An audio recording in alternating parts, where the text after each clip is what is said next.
Winchester, it is the planning board meeting on October the 30th. Whoops, as required by our open meeting law, I'm going to tell you that we are being recorded on WinCam, for those of you in the audience. Those of you out in TV land already know that. So this evening we have another action-filled night. First of all, we're going to have a conversation with Capstone Communities, and I'm not going to spoil it by telling you much about them because they'll tell us. Then we have a continuation of a hearing on permit for the Center Business District for 654 Main Street, more commonly known as the Fells Hardware site. Then we're going to go through a few procedural things, and that's pretty much the action-packed stuff. It's all front-loaded for you. So, do you have anything more that you want to say? No. Okay. Not tonight. Why don't we invite the representatives from Capstone Community? Is it just plain Capstone, or is it Capstone Community? Plural, yeah. Capstone Communities. And I'm with my partner. Okay, so why don't you come up to the front, identify yourselves, please speak into the mics so that everyone in TV land can hear you. This is being recorded for posterity. Okay. You want us to sit? If you want to stand, go ahead. Just take the mic with you. We one day we'll have stand-up mics but yes. But please, Whatever works for you. I'm Matt Zoller. I actually represent MPZ Development, and Jason is my partner, and his company is Capstone Community. So there's two companies here, two developers, but we're a partnership on a particular development project that we're going to talk about. We're also going to talk to you about our experience in development as a whole. And Jennifer Tarmakian is Jason's colleague, and she's joining us as well. So she'll give you some input in addition to what I'm going to say. So you can sit down if you want to. it's okay. We're going to present some information on a board here. So You just look a little uncomfortable. You can't shut the door. Oh yeah, we can't shut the door. Here, I'll get it. Needs to stay open, sorry. So just to give you guys a little bit of background, been in the affordable housing and development engineering architecture business myself for about the past 15 years. I worked in engineering and architecture for an architectural firm for quite a while, and then I transitioned to development, and I had worked for Trinity Financial, which is a big Boston-based development firm, for about 8 years as a project manager, doing a whole host of different types of housing and mixed income, mixed use projects. Developed about 1,000 units for Trinity here in Massachusetts, kind of on the South Shore mainly, Brockton, Taunton, New Bedford, Boston, and then I did some work in New York. The focus of my work had been historic preservation, certainly, but also new construction of housing. Jason and I actually bumped into each other in Brockton, where I worked on a large mixed-use, mixed-income project, and he was doing a project on his own there. So we got to talking, and we found an opportunity that we're now collaborating on in Bridgewater, which we're going to talk to you guys about in detail. But before we get to the projects and affordable housing as a use, I want Jason to have a little opportunity to tell you about himself. So. Thanks for having us tonight. This is actually an unusual opportunity for us. I've never presented in front of a board without having a project. So it's actually, no, this is great. I mean that in a very positive way. I wish more cities and towns actually did this, because we'd love to hear your feedback from your perspective, and love to just give you our feedback without anybody really having anything on the table right now. So it's very nice. So thank you for having us. I started my company in 2010. I was at Beacon Communities for many years, and I specialized in historic preservation of schools and mills, and I did the Easton Shovel Factory, AIM Shovel Works, the Wilbur School in Sharon. I did 2 large old industrial buildings, the Haverhill Board of Trade building up in Haverhill. We converted all of those to mixed income housing, and we used those tremendous amount of subsidy, including federal and state historic tax credits for those deals. Every deal by the time we were done usually had 10 to 14 different types of subsidy, whether it be a loan or tax credits or those sorts of things. In 2010, I left to start up my own company called Capstone Communities. Since then, I've worked on both market rate and affordable deals. I realized very quickly that the affordable world didn't really pay the bills very well, and it took a long time to put these deals together. It's one of the challenges that we face that we'll talk to you more about tonight. So I also got into the market rate world, and I've done both historic market rate deals as well as historic affordable deals since I've been on my own. And Jenny Tamarkin is with me too. Jenny joined us about a year ago, and she's a project manager and also asset manages a number of the buildings that you'll see tonight. I don't know, Jenny, if you want to present some of we have some boards that we can show you. And then we thought we'd just kind of go do a little quick overview of affordable housing. We did a little bit of demographic research on Winchester, which I found kind of interesting. And then I know you have a particular interest in a number of buildings in town are being demolished and what are the opportunities to save them. And if I had my preference between doing a ground up development, redevelopment of a 1960s or 70s building, or preserving a building from the 1800s or early 1900s, I would choose a historic rehab all day, every day. It's my passion. I love doing this work. So when I pass the mic over to Jenny. Hi, everyone. I actually kind of like this. It gives me something to do with my hands. So I'll show you, we have posters of 3 different buildings that Capstone has. All of them are a little bit different, and this first one is in Brockton. It is Brockton's first brick shoe factory. We named it Station Lofts. Right here is the before, which you'll see dilapidated, wasn't cared for very well. And this is the after it had been rehabilitated.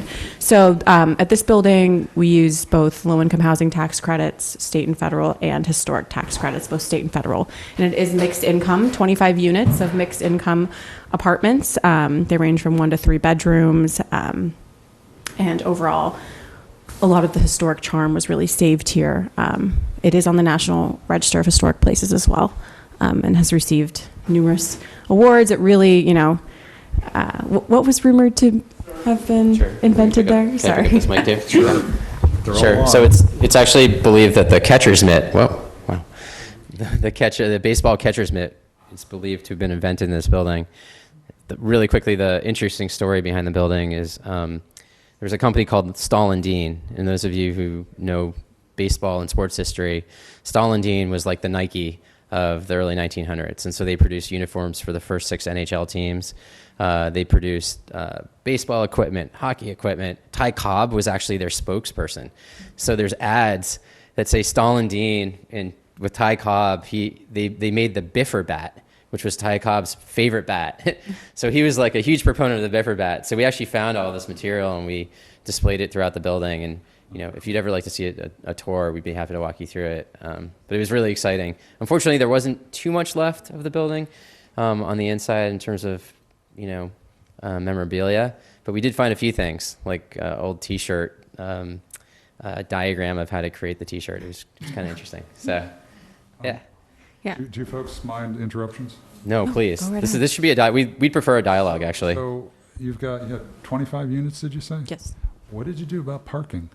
There is actually parking. You can kind of see around back. There is a surface lot. About half of it is actually covered. It's not secure parking, and then along where the train runs back here is all street parking as well.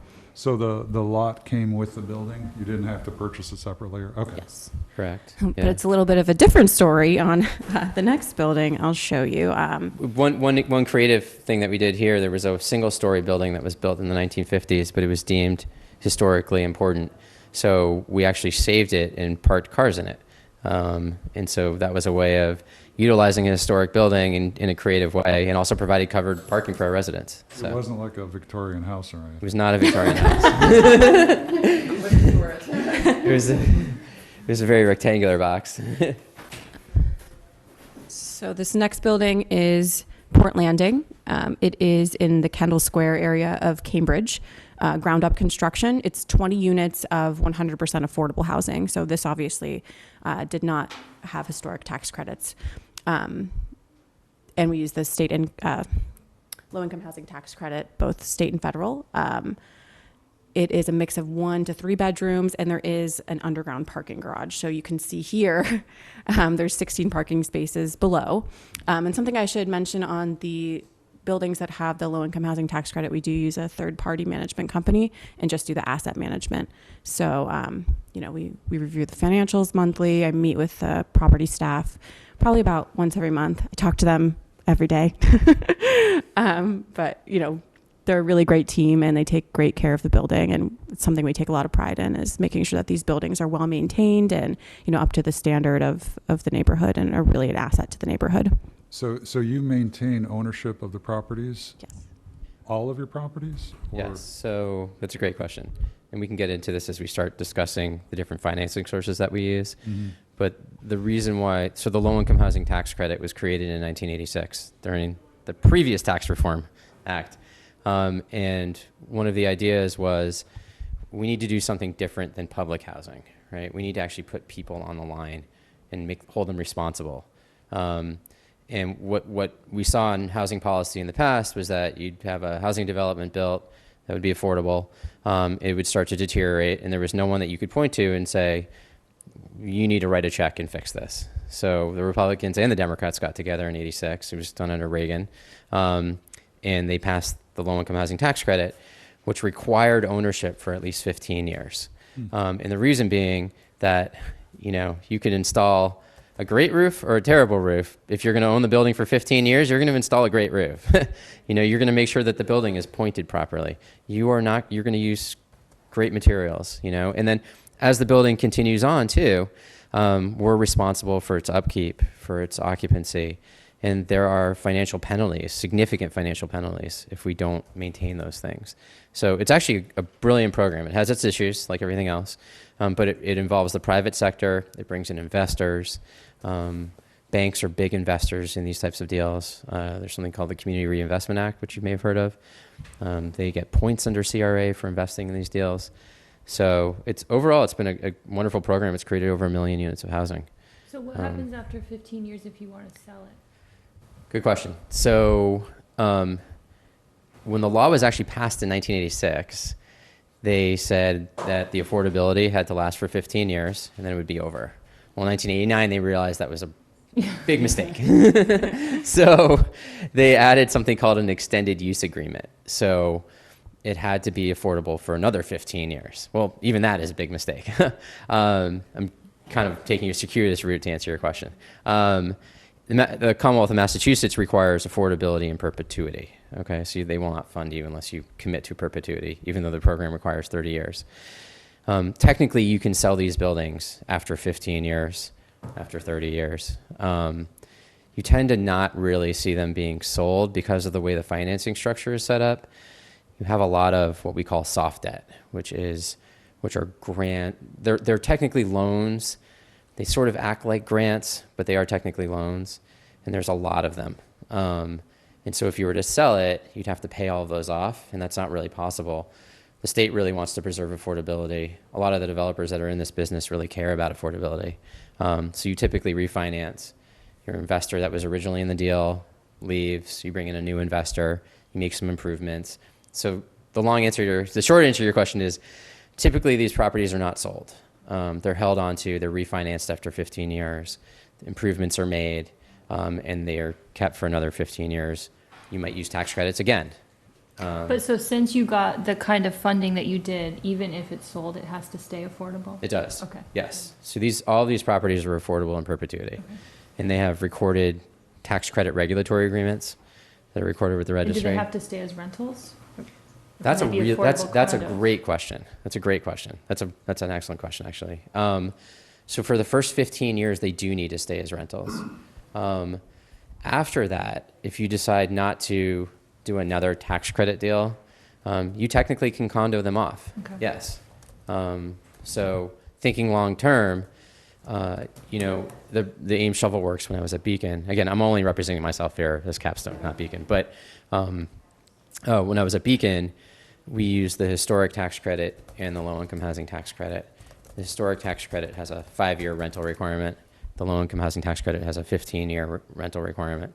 So after 5 years, the intention was that all of the market rate units would be sold as condominiums. Oh. So they converted. I don't know, since I've left, I'm not sure what's happened.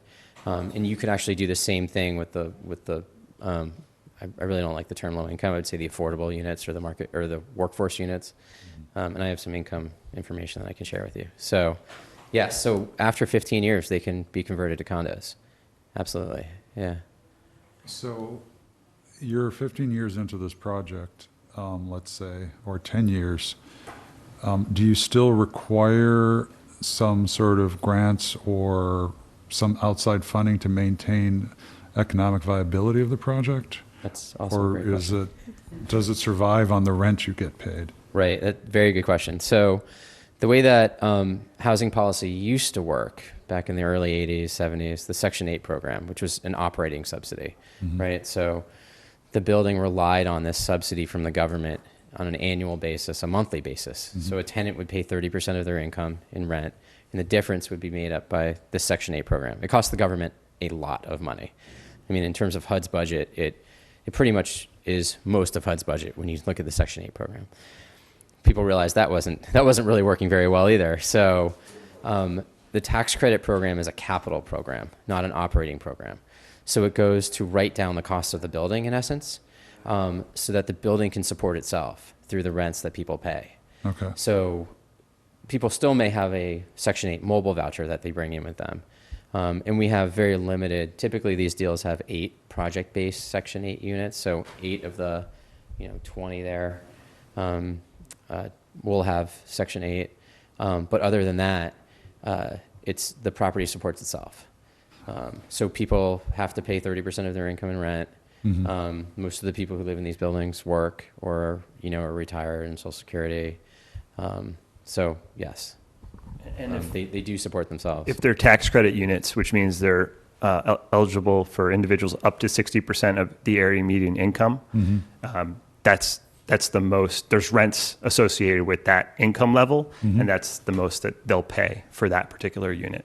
So Okay. you can have a tax credit unit, and you can have a unit that has a voucher associated with it for the project, but then also someone can bring that voucher to the development as well. And that's, all of that is enough to keep the building well-maintained, to So put some that's escrow that's for... it's a ongoing dialogue, and so these types of developments do require that you create operating reserves, so you have resources that you can draw on, over time, to help with long-term maintenance issues, and then the rents come in, and then you pay your operating expenses, and you just plan for those things, and it keeps developers like ourselves on the hook, so we can make sure that the buildings are properly maintained and operational. And are those operating reserves associated with a particular property, or do they go to the managing company? So for instance, if, let's say that the worst thing happens and you go out of business, and your operating reserve is taken through,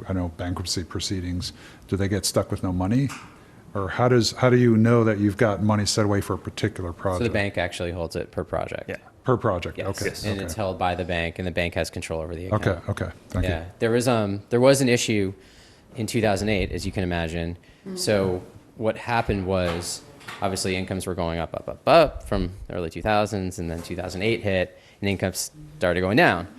Well, if you're underwriting a project in 2006, at a certain income, and the incomes are tied to the rents, in 2006, the incomes were higher than, and the rents were higher than in 2008. Well, that presented a problem because you can't have rents, you can't be forced to lower rents and still maintain the property based on the way you originally underwrote it. So in 2008, the Congress fixed that in the Housing and Economic Recovery Act bill of 2008. So there's something called a rent floor. So when you place the building in service, that is the lowest the rent can ever be for that building. Okay. So because there were problems. Yeah, understood. Yeah. Yeah. Obviously. So now that is the rent floor. So the rent can never fall below that, even if incomes go down.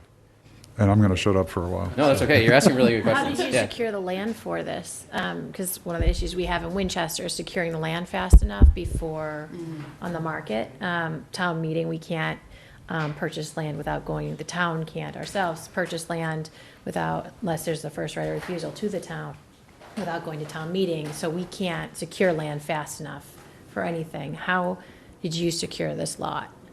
That's a great question too. So this, This is all questions. so We this, only have good questions. so this is Kendall Square. Yes, yeah, I So know it's where it is. not a very desirous location, obviously. Obviously, I'm being facetious. So this piece of land actually had a deed restriction on it. When these buildings were built by the Bullfinch companies back in the late 1900s, late 1900s, around 1995, 1996, part of the mitigation to the community was that they donated this piece of land to the community. Now, there's a whole backstory. We could spend all night talking about what happened. We ended up having to buy that land, even though it was donated to the community. We used funds from the City of Cambridge's Affordable Housing Trust. I don't believe you do not have CPA here. No, Right? no. So, that is a tremendous resource.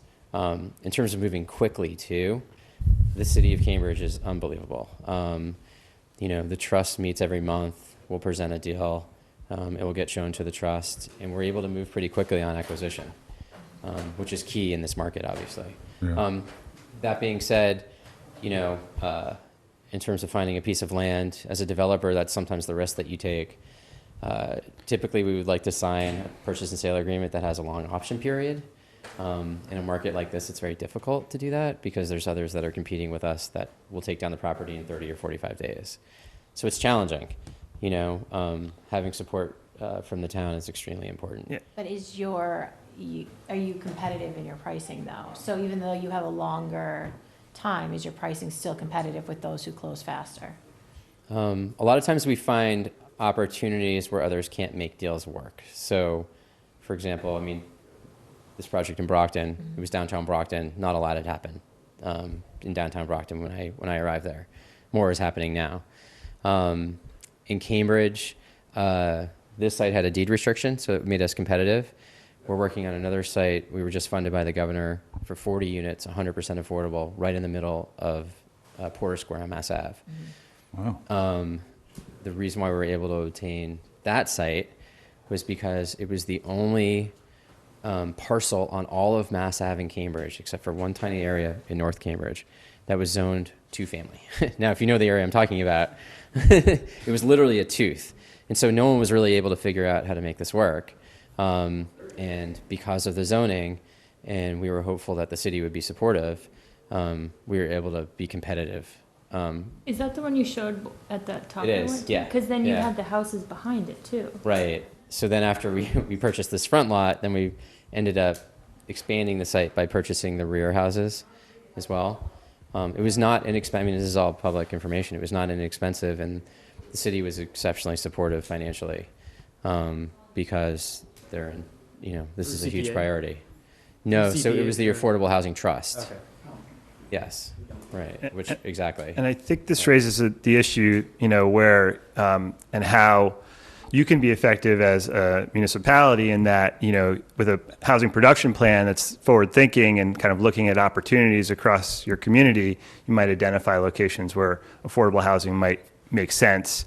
And then a developer like one of us, or both of us together in this case, could come to you and with some ideas and then make a proposal to help you effectuate that affordable housing production plan. And then you can find other resources such as CPA. That's something that you should communicate out. That it's a good thing. Communities across the Commonwealth are using CPA effectively. We have a project we're currently working on together that we want to talk to you a little bit about tonight, which involves a historic building and CPA, which is, an effective use of resources, as well as a housing trust. So those are vehicles that you can kind of work towards creating at the local level, which entice developers to be able to do certain things like these projects are doing. So an inclusionary policy that requires a payment to to help fund a trust fund is also, has been very helpful too. Especially in Cambridge, a lot of commercial development has to pay in as well to the trust fund. So Well, I don't mind saying that. We've, unfortunately, our housing, we have a committee it's a group, and they felt that because the town hasn't been moving quickly, they'd rather take units. But we end up with these units that are worth $1.8 million rather than taking the money. And I guess that's something we have to work through and decide. I personally, I would. It's challenging. That's not Somerville my- just, I would and you be probably know fine. George in Somerville, but Somerville just went through a huge exercise on this, Of whether to comparing. take money versus a unit. Yeah, and they want units, but if you have fractional units that are required, they'll take money in lieu of those. But how do you calculate that? How do you actually value that? And then the market's constantly changing too. So if you memorialize something in a zoning code and it's there for 20 years, Oh, yeah, it's in our code. right, then Yeah. if a price is there in 2018, but if the market crashes in 2022, that needs flexibility to change. So stay competitive. And I also just want to raise that, inclusionary zoning is great. It's a great tool. But, then you're looking at the economy as well, kind of. So, developers generally work with the ebbs and flows of the economy. And so it can be a challenge, in a boom or a bust, having to either make a payment or create the units, always affects the pro forma. That's kind of outside of the affordable housing realm, but something to keep in mind as you're looking at those types of policies. Another idea, though, to answer your question, so it's hard for us because it does take us a long time to put our deals together, especially on the financing side. To actually come out of pocket and buy a $4 million parcel of land is a risk that almost no one's willing to take without permitting and without financing in place, right? So, of course. Yeah. Exactly. So you're going to my point, which is that if you can buy a site that's already generating income, even if it's just breaking even, then that's an option as well. So at least you're not coming out of pocket as a developer $10,000 a month to carry the property, exactly. So finding properties that are revenue positive or revenue neutral at least. There are a number of what I would call quasi-public or even private organizations in Massachusetts that will help fund a deal very quickly on the acquisition side. One is one that we're working with in Bridgewater called the Life Initiative. It's a coalition of life insurance companies that pool their money together to lend for affordable housing on the short-term basis, typically. The other one is called the Property and Casualty Initiative, same sort of thing. Property and casualty companies put together, I think it was a $20 million PCI, Property and Casualty Initiative. Am I hearing ampersand in there? Yes, and actually one of the people who is a loan underwriter for PCI lives right down the street, Paula Zakin. She's great. So lenders like that, rather than having to go to a bank and not meet their underwriting standards, you can go to a lender like that. Boston, what used to be Boston Community Capital, you've probably heard of them. They just changed their name, I think. So they also do this. So there are financing sources out there. At the end of the day, though, we have to be careful. We really can't risk, for buying a site for $4 million. It really has to be worth $4 million because if it falls apart, then you still owe money back to these institutions. Right. They are lenders, Yeah. So that is one of the I challenges. think we're derailing you and you prepared. No, that's Yeah, okay. I'm gonna say- We want to be helpful to you. We- So. Right, but we've- Things that you did a little Yeah, research we've- on. yeah. Winchester, plus you said you had some preservation projects. Yeah. I want Yeah. to Yeah, be go here. to your next I project. just want to let you know we've got half an hour left, so. Okay. Yep, And we just, can- to- We want to make sure that we're answering all of your Oh, yeah, questions yeah, too. well, So we were hoping it would be more like this. we have a lot more questions than you Yeah. could possibly Well, answer. we have two more projects we want to talk Another visual about. clue here, just so you know. That's perfect. Okay. So We have two- we'll make these Maybe we fast. should We be wanted to show you a smaller. Well, we've heard that you've been concerned about demolition of smaller properties, especially historic, which is near and dear to my heart. So, what's that? Right, which is really sad, speaking personally. So, This is actually a market rate property. This is Jason's, when he went off on his own with Capstone, the first property he ever did, which is also on the the National Registry of Historic Places. It is a 3-family in Cambridge near the Inman Square area on Maple Avenue, which was voted like the most beautiful street to live on in all of Cambridge. The before, as you can see, it still has a lot of historic charm, but really it was brought back to life using historic tax credits to really make it into what it is now, and it actually still looks exactly like that, even though it was built in 2000 or rehabbed in 2010. So it is a market rate property. And if you know anything about Cambridge, you know it's very expensive to live there. So the first floor has 3 bedrooms, 2.5 bathrooms. It's a duplex. So some of the living spaces in the basement, and they pay, you know, over $6,000 a month just to live there. And the second floor is 2 bedrooms. Top floor is 1 bedroom with a roof deck. There is a parking garage behind the building. So everyone has garage parking. But you know, it's a beautiful building, and it's really retained so much of the historic charm, and it's won numerous awards as well. So the historic tax credit has really, you know, done justice at this property. How much do you actually get for a tax credit, for the historic tax credit? I Sure. So, turn to the expert. so first of all, everything's complicated in this business. Yeah. So we almost lost the federal historic tax credit with tax reform, and we were really, I wouldn't say lucky, but a lot of people worked very hard to save it. It changed slightly. So to answer your question, it's considered a 20% credit. It's 20% on rehab costs. Okay, so if you buy a building, excuse me, if you spend $1 million on the building, once you've bought it, you get $200,000 in federal credit. Okay, they made a slight change to it. So a federal credit, just so everybody understands what a tax credit is, versus a deduction. A deduction, if you gave $200,000 to charity, you would get whatever your tax bracket is times that $200,000. So if your tax bracket is 30%, the $200,000 deduction is only worth $60,000, right? 30% of $200,000. A tax credit is $1 for $1. So that's worth $200,000 in tax credits is worth $200,000 in your pocket, right? So if you had $1 million rehab, you would get $200,000 in federal historic tax credits to your partnership, and we could again spend like days on the partnership issues. Right, It's not relevant here. And then the state also has a historic tax credit program that's very effective, and that's also a 20% credit. Although it's an exceptionally competitive program, the cap has been increased over the years, but the Mass Historical Commission, who administers it, receives, I don't even want to say, it's like either 10, 20, 30 times the amount of requests. So you never typically get your full 20%. You typically may get around 15%. So, you know, and that tax credit isn't worth quite as much. And again, there's some complicated tax issues with all of these things. But I think it's safe to say that if you're doing a historic tax credit deal and you had $1 million project, you'd probably get somewhere in the range of $300,000 to $350,000 of value through the tax credits. That's significant. Significant. Yes. How come you, knowing, I don't know how much exactly you know about the market in Winchester, you've probably done some more research in the past month, if I had to guess. You know, I have an idea, but why do you think this, not that, I don't ever see this being rampant in Winchester, but how come you don't think we see it really that much at all? Program is very complicated. You have to own the building for 5 years.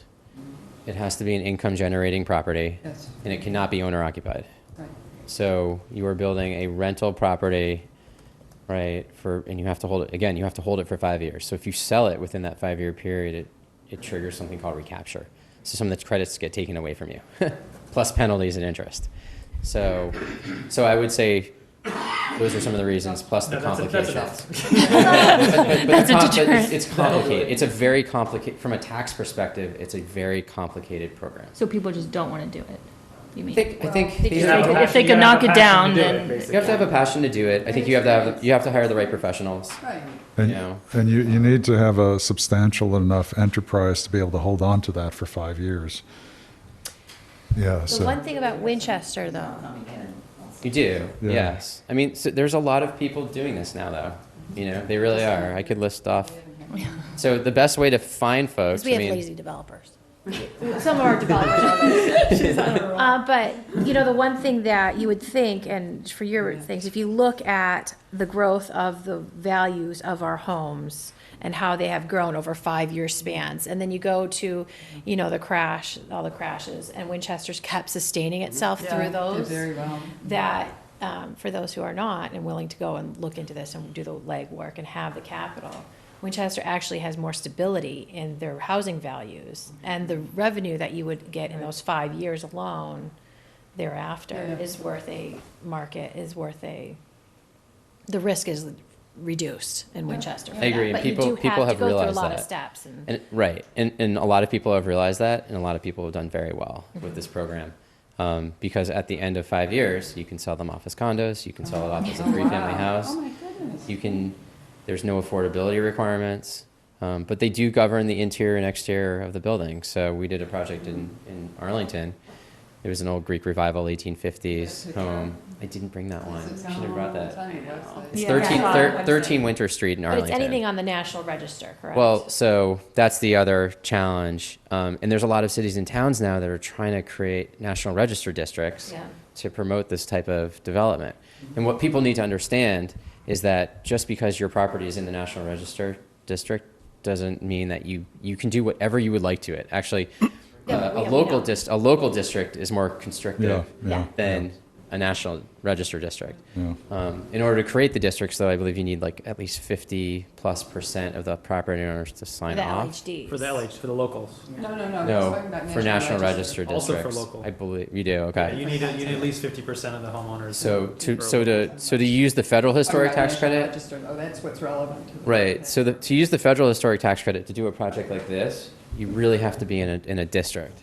To do a project like this, Are you talking about an LHD or are you No. talking No, about? no, Okay, so I just want, because you no. said district. so- excuse me, a National Register district. So in order to qualify for the federal historic tax credit, you have to either be listed individually on the National Register Right. or in a National Register district. Right. In a National Register. In a building of this size, unless Ben Franklin lived there or someone of huge historical significance, you really have to be in a district because getting a building listed individually on the National Register is very difficult and very expensive. And typically, this building contributes to the Maple Avenue National Register district. It's a contributing structure as part of a district. Its significance is both architecturally on its own, but also as part of a district, right? So, you know, there are a number of Second Empire homes in the district. This is a contributing feature of that. This building, you know, had this incredible sports history. It was Brockton's first brick shoe factory. Very much qualifies individually to be on the register by itself. Was it at that time or did you have No. to add it? No, it was not actually. So we actually did all the paperwork and had almost all the approvals to list it individually. And then the city came to us and said, we want to put it in a district. And it was fine with us. I mean, it was Yeah, yeah, great. it's just So, yeah, Legally. totally. You know this, I know, but just Yeah. for the public and for the board, any contributing building in a district is absolutely the same. It's on the National Exactly. Register. So That's it doesn't absolutely right. matter whether it's in a district or whether it's individually listed.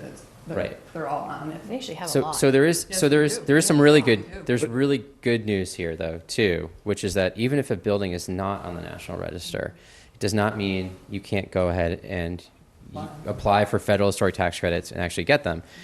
The rule is that you have to be on the district, in a district or listed individually within 30 months of placing the building in service, okay? So getting your certificate of occupancy. So what you typically do is, as a developer here, we filed what's called a Part 1 application with the Mass Historical Commission. And the Part 1 said that the building was historically significant on its own and likely qualifies to be individually listed as on the National Register. So with that information, we actually developed the entire project prior to actually getting our National Register listing, because it can take 2 years to get on the National Register. We started our paperwork, we built the whole building, we occupied it, and then after we occupied it, we were listed on the National Register. And we relied on our Part 1 approval from the Mass Historical Commission.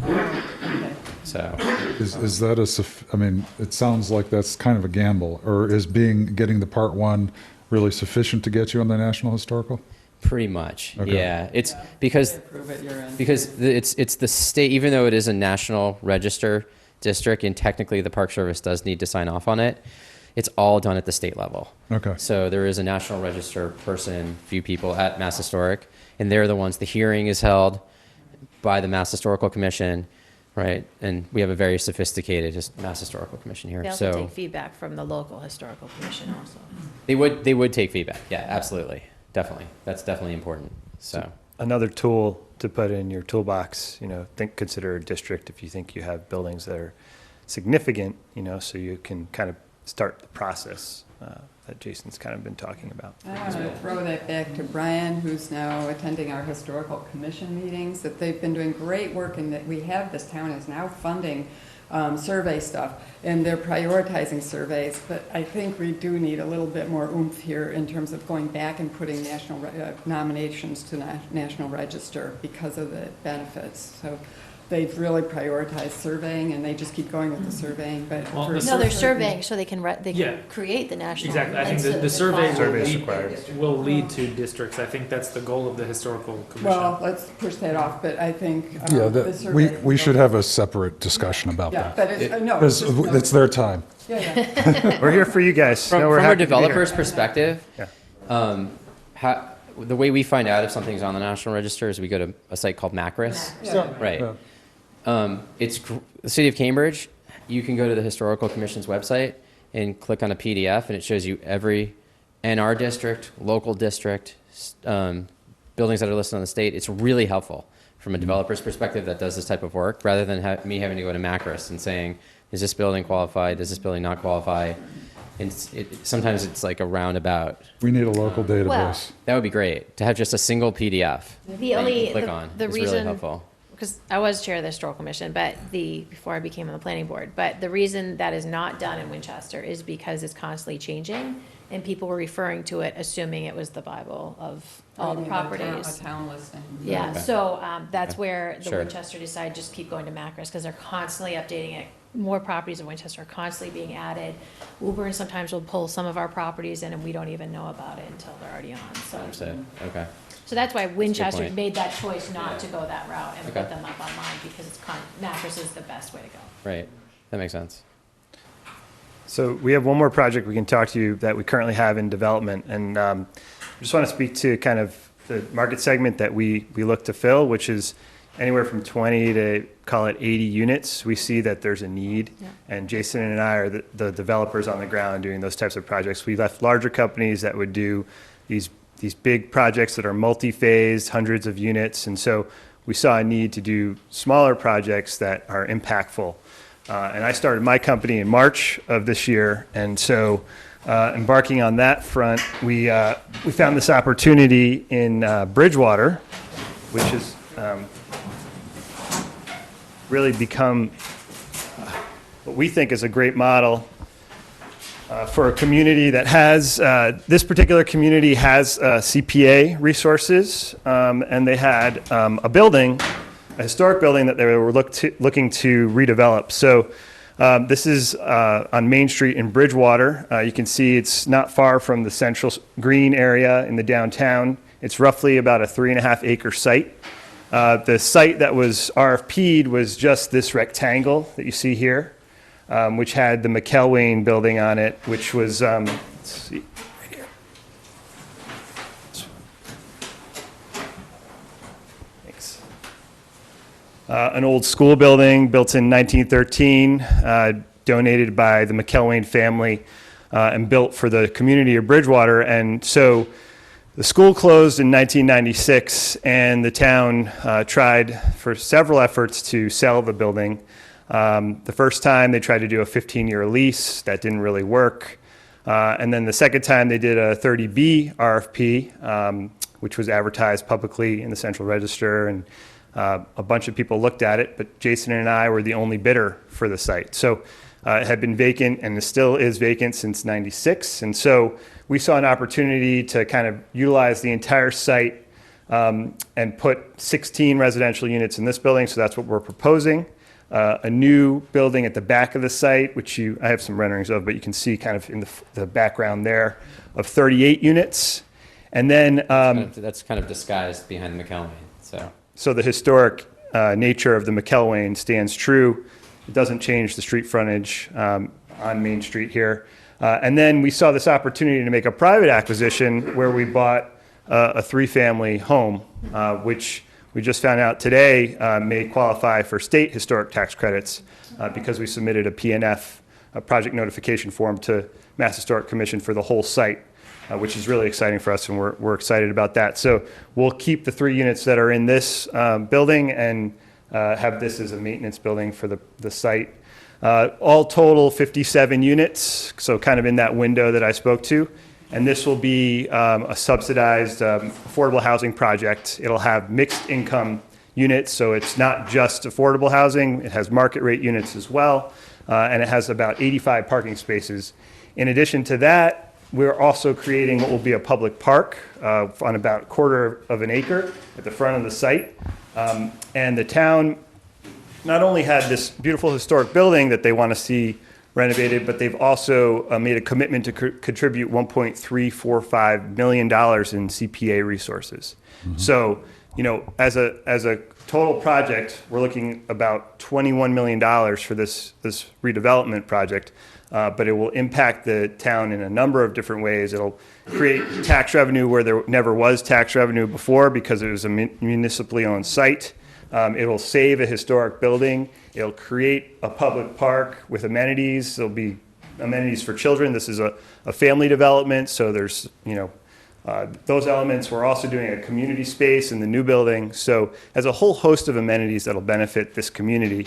And we think this is a really great model for communities in Massachusetts that, need to fill this gap. We have a severe housing crunch in Massachusetts, so this is a way to kind of turn something back on that had once benefited the community in one way and now is coming back in another. So, full circle, I think. There's a lot of folks in Bridgewater that can no longer afford to live there. Yeah. There's a lot of seniors that have a single family house that don't want to plow and they live on SSI and some additional income. And, this is what happened to Sharon when I was at Beacon. A lot of people wanted to stay in Sharon. Like, they didn't want to leave. Their family was still there, but they didn't want to maintain their single family house and shovel snow off their cars. And, so they moved to the Wilbur School, where everything is taken care of for them.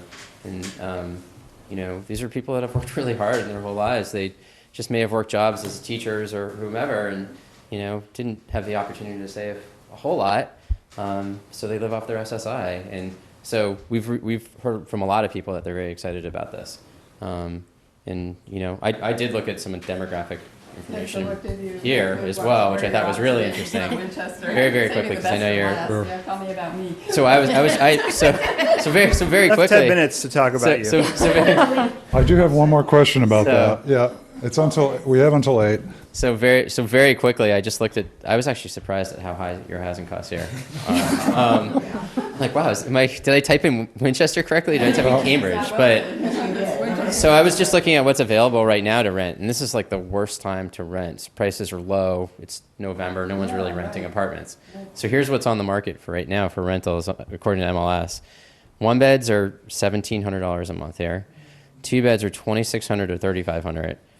And if you wanted to rent a 3 to 4 bedroom house, you're talking $4,000 to $7,000 a month.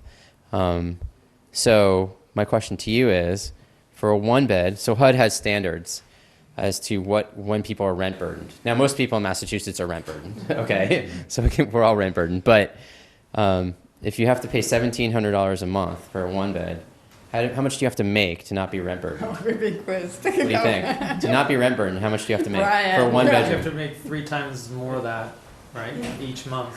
Plus some, 'cause it's utilities, let's too. say 7,000 a month, so you're looking at Yep. $89,000. $75,000. Yeah. Our planner wins. You have to make $75,000 a year to not be rent burdened to rent a 1-bedroom apartment in Winchester. Yep. What was even more shocking, though, is the 3 to 4 bedrooms in the range of $4,000 to $7,000 a month. If you just take $5,000 as the average, you have to make $222,000 a year.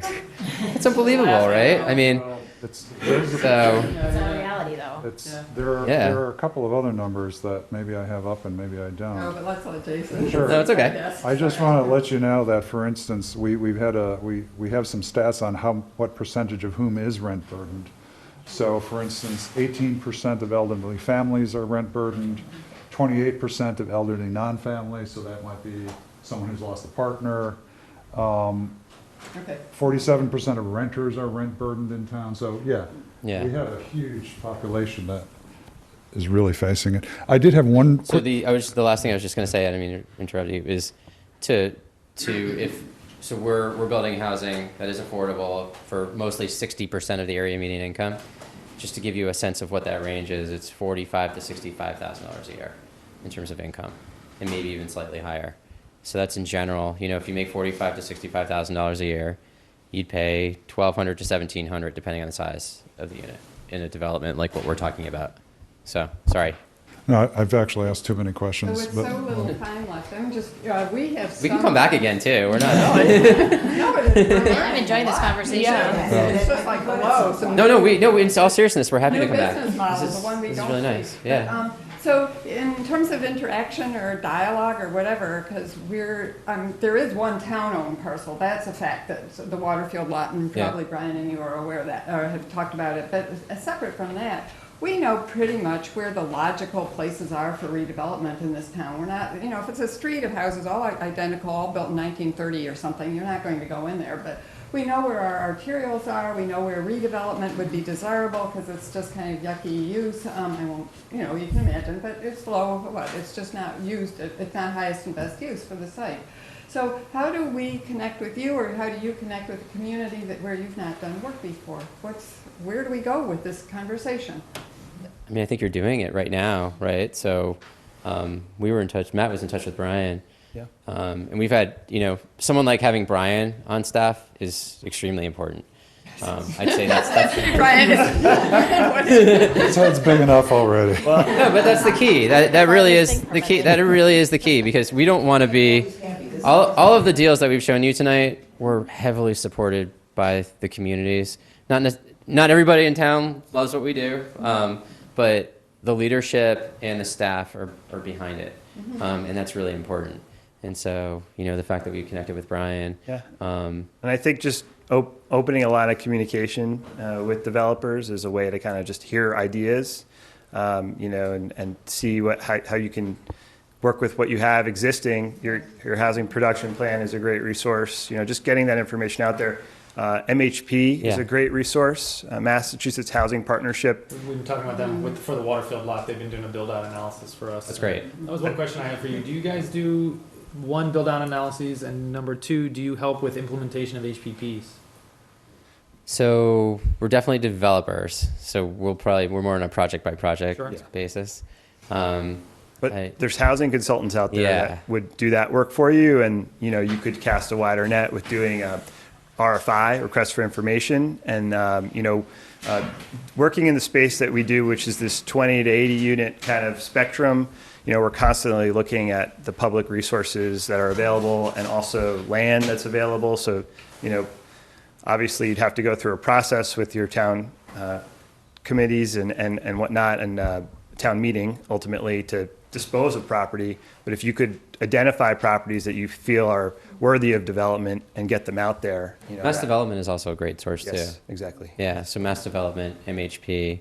I think connecting with all these quasi-state agencies, mass housing as well, to get the word out. A lot of the developers that are similar to us, we're very connected with them. So, they might even call us and say, we've got a site here, we're not sure what to do. This town's contacted us. What do you think? So, and we're happy to be a resource for you, whether we do a deal in Winchester or not. It's nice to have this conversation, actually. Like I said, starting out, we love to see you be successful in implementing what the town wants, Cool. We've got like 2 minutes left. Any more questions from the board? Because if not, I've got one. That's way, you may trigger another question. On this site here in Bridgewater, what is you mentioned it's mixed income. Or I'm sorry, it was mixed market versus affordable. Yep. What's the ratio of market to affordable? Yeah, it's about 90% affordable housing and 10% market. Wow. So it's flipped from what we're typically seeing. Yeah, but I mean, what do you think the chances are of something like that happening here? If the town wanted it and was behind it, very high, Very high. We don't have CPA. right? It seems like a lot of the tools that are used in order for your work to work, their CPA is almost kind of at the center of it. So or I a would large say bulk of there it, are other opportunities for towns. So trust. in order to utilize the different forms of funding that we use for these developments, the town has to contribute something. So it could be in the form of land if you have it, but it could also be waiving all the fees. good. I mean, There so we we pay be hundreds of thousands of dollars in building permit fees. So the town's contribution could be that, right?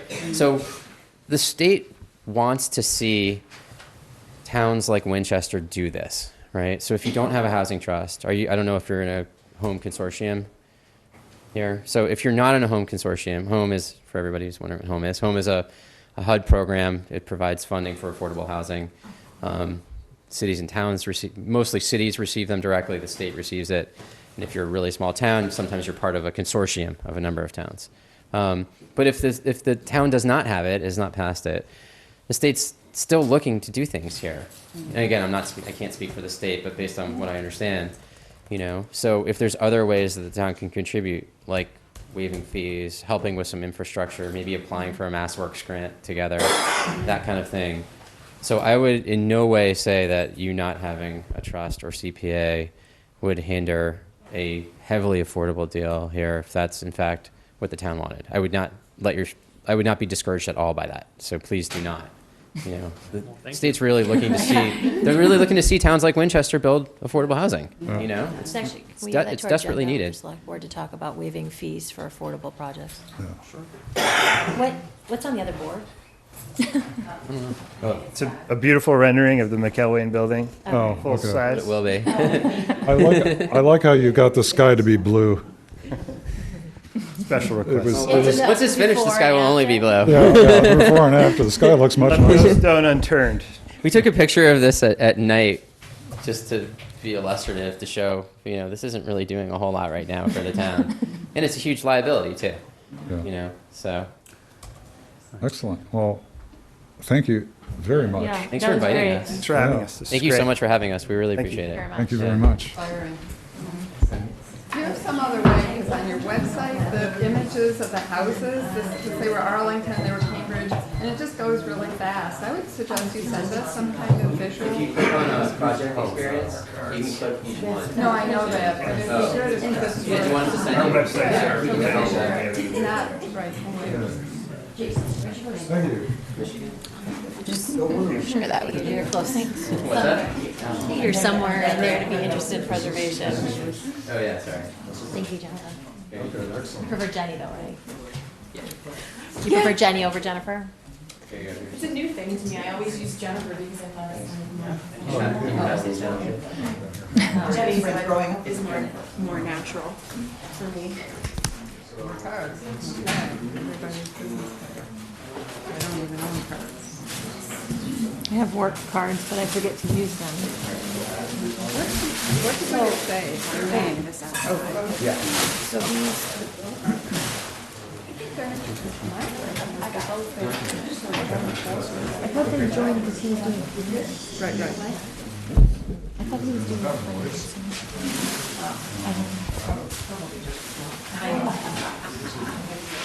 What does your card say? I was, Oh, go ahead. it has my name, it says senior analyst and the consultant company that I work for. No, I was just asking Heather because I got the general. And it's been a while. Brian, between the packet that we got in the mail and the one that's here, can you tell me the difference? I was trying to flip through, figure out what's the difference between the two packets. The agenda item that we've added, which talks about town meeting, fall town meeting. So just the agenda. has And there's just the agenda, there's a seven. There's a new set of meeting minutes. Okay.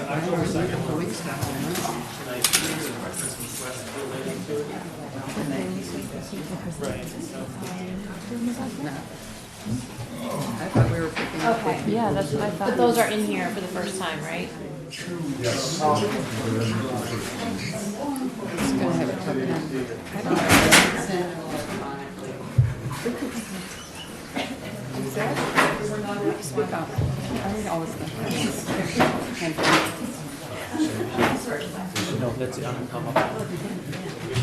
They all move, but you can.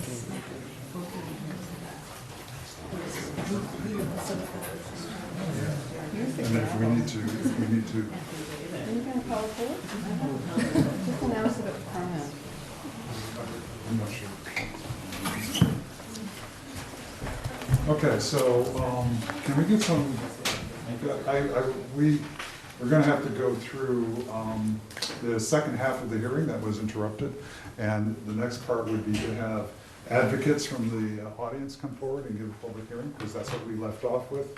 Last time we had the proponents come and give a presentation, and then we had people who were opposed to the project come forward, and now we want to have people who are advocates for the project come forward, so they have equal time.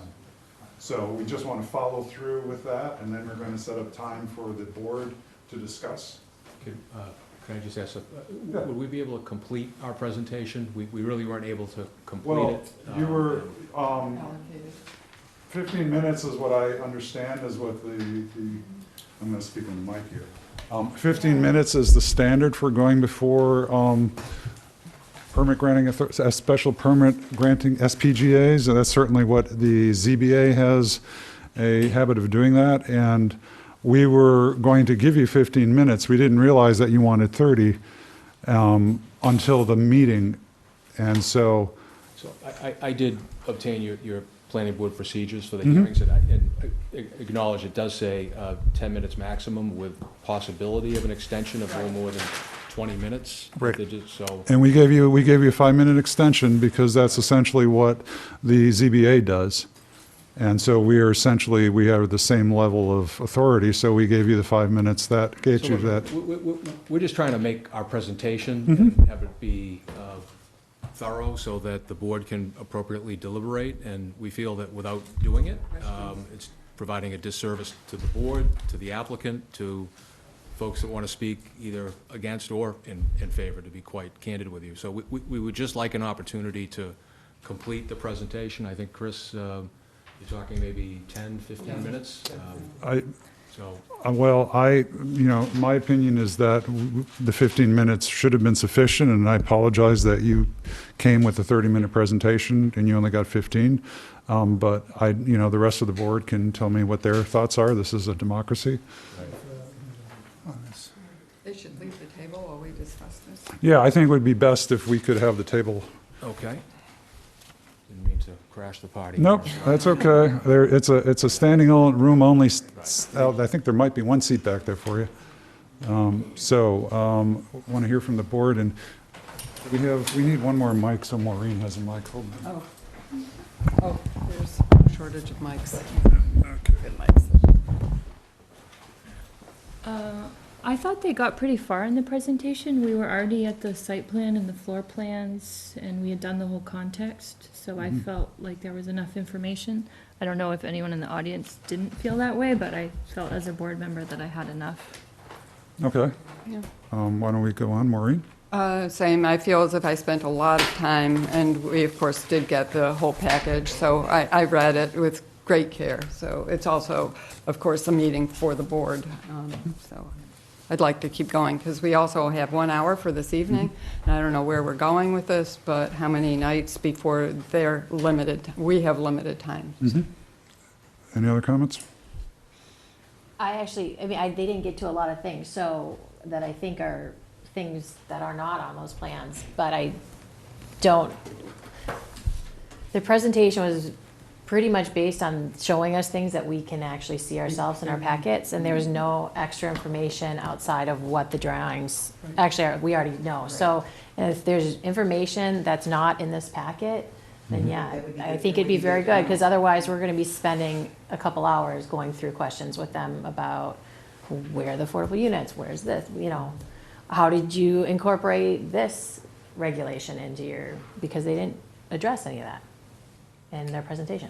So that's where I'm at. So it's up, we can either give them that opportunity to do that now, or we can wait, and I have a lot of questions. I think that I have a lot of questions questions is what as we well. want to Um, emphasize here.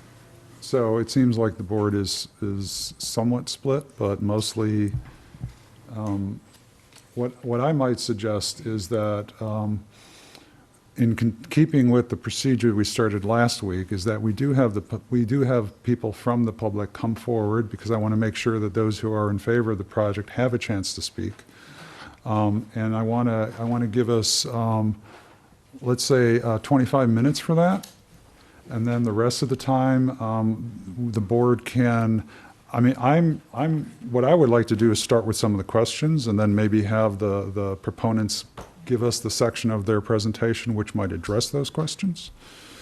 But go ahead. Also, you did cut off, there were speakers, I think it's fair at this point to say anybody who has different, who wants to speak, who hadn't spoken, you had asked to see, and there would be some people this evening who weren't able to come to the last hearing. I So understand, I'm just, We want to control, I understand, we don't want it to go on indefinitely, but I do think one more opportunity for those who are. well, I think last time we had approximately 25 to 30 minutes of people who spoke in opposition. I want to give the same amount of time tonight. And then, again, let's see how the time takes us. I want to be fair to everyone, which usually makes everyone mad. But, did you have any comment? I didn't include you. I'm sorry. I mean, I think the only thing I guess I'll say, although the board is privy to all the packets and the plans, this is, and the reason why the proponent or applicants are here, it's mainly for the board's decision, but that's only part of this process. The people at home and people in the audience are not afforded all of the time that the planning board is afforded to have these packets and to go over the project. I think it possibly could curb some questioning in a good way. Maybe if they were afforded a small amount of time to finish it. Like I said, I think that could potentially curb some questions. Can I jump in? I'm out of Go turn. right But ahead. I think Brian's right. As the planning board, it's also our responsibility. The public deserves to have the 10 minutes. Give them 10 minutes and let's keep moving. That's our limit on this discussion. We have another 3 minutes on this. Give the applicant 10 more minutes and let's keep going as a service to the public. And then I just want to say, build in some time for a few last people to speak Yeah, who are I in wanna- opposition. That's just fair. Okay, well, I hear everyone. I think that we have kind of come to a decision on 10 extra minutes. And do we want to do that at the beginning or after the public speaks? Let Great. them go now. Okay, Time it. now? Okay, so why don't we have the proponent come forward? And the time is. Give us 10 minutes, please, and Get into it. there's you're going to move over? Yep. Keeping in mind, this is supposed to be what we didn't see in the packets, or trying to answer questions that might not be obvious. Good evening. Christopher Mulhern for the proponent. This is 654 Main Street and 63 Vine Street. Let me just get to this right from the beginning, and we'll go. This was programmed for 15 minutes, so I'm going to have to rush a little bit. By way of review, this is the site development plan for the project. We propose 32 residential units on 4 levels over retail and parking. The building is L-shaped in plan. The wing of the building along Main Street is 5 stories. The one along Elmwood Avenue steps down to 4. The west end of the site is open space, a pocket park located at the level of the 2nd floor. The residential entrance and lobby are located here at the knuckle between the 2 wings of the building, with the front doors facing Main Street. Vehicular access is by way of Vine Street, by way of this driveway. There are 7 surface parking spaces adjacent to the garage entrances. These are the purposes that are outlined in section 7.3.1 of the zoning bylaw. These are the guidelines for the CBD. And I bring these up because I urge this board to consider them when they review this project. We ask you to hearken back to those purposes and use them to evaluate the merits of the proposed scheme. The preservation of a beloved local retailer in the center is important to the vitality of the center. We're helping to keep the big box stores and the online retailers at bay. We will be adding to the residential and commercial tax base. We will be improving the livability of the center by adding residential life and foot traffic after hours. This development falls within the development parameters established for the north core of the CBD. It makes an edge for the retail uses on Main Street and transitions to the residential fabric to the north. The project will add 5 affordable units to the inventory and 27 additional market rate units in a range of sizes and price points. The project is walking distance to the train, the bus, the grocery store, the drugstore, at least 10 food establishments, and the hardware store. This is good transit-oriented development. Finally, we welcome an efficient and effective process. Here's a summary of the facts of the project. 27 market rate units, fewer than the developer had planned on. We have 5 affordable units. 3 of these are priced per the affordable guidelines, and 2 are scheduled for middle-income families. We have Fell's Hardware. The space is 37% larger than the current store. We have 22 garage parking spaces and 7 on-grade spaces. We have a pocket park accessible to the public and a rooftop terrace for the residents. The project is 56.18 feet tall as measured by the bylaw guidelines. It's 8.5 feet less tall than the maximum allowed in the CBD. The Elmwood wing, the one closest to the residential neighbors, is 42.98 feet high. This is lower than the as-of-right height limit in this zone.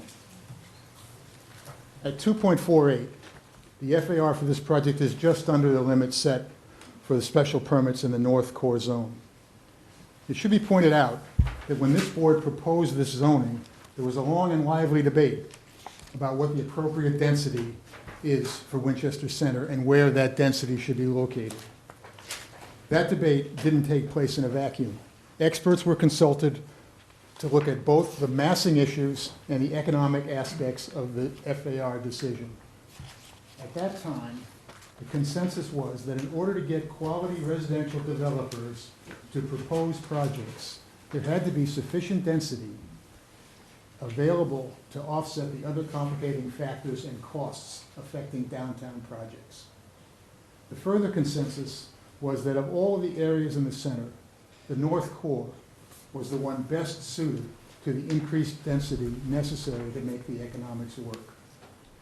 This concept, in the form of a CBD bylaw, was put forward at town meeting and received the endorsement of that body. The underlying logic of the CBD zoning has not changed.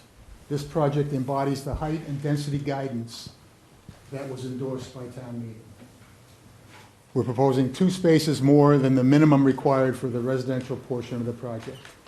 We are in compliance with all the yard requirements of the zone, and we have 37.68% open space.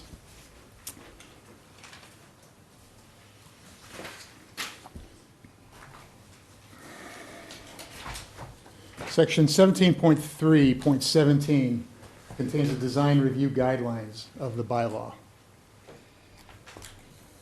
Here's the summary.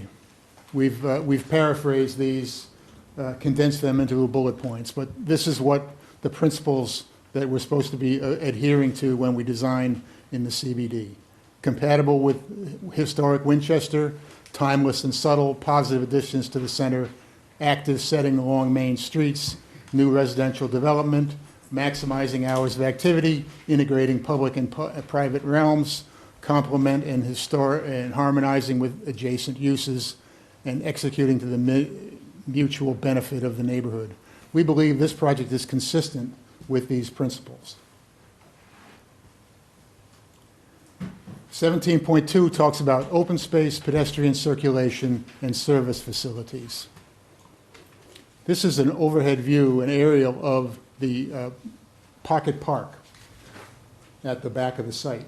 To give you a better flavor of the space, it's a bird's eye. It's taken at the turn of Elmwood. This is Elmwood Avenue over here. Main Street is to the right. Vine Street is up the hill to the left. The space is designed for passive recreation. By raising the grade in this rear area, we bring it much closer to the original grade and to that of the adjacent lots. This is the approach from Elmwood Avenue. The steps and landscaping lead up to the green roof area above the rear of the garage. The paved path will connect to a shaded sitting area. As you can see, by filling this rear area, we've reduced the height of the existing wall and to a much more manageable level and tied this space back into its context. We think this will be an improvement over this. The pergola at the right connects to the doors leading to the second floor of the building. This level path will provide an accessible route to this public outdoor space. Smooth concrete sidewalks around the project provide pedestrian access connecting the Vine and Elmwood residential areas. We've made inquiries to the DPW about whether they want a sidewalk here on the north side of Elmwood Avenue where there is no sidewalk at present. This plan shows a 9-foot wide walk going back to the residential entrance, but we are open to the idea of connecting to the sidewalk on Elmwood if that's the wishes of the DPW. The hardware store is located here at the sidewalk level with an active storefront on 2 faces.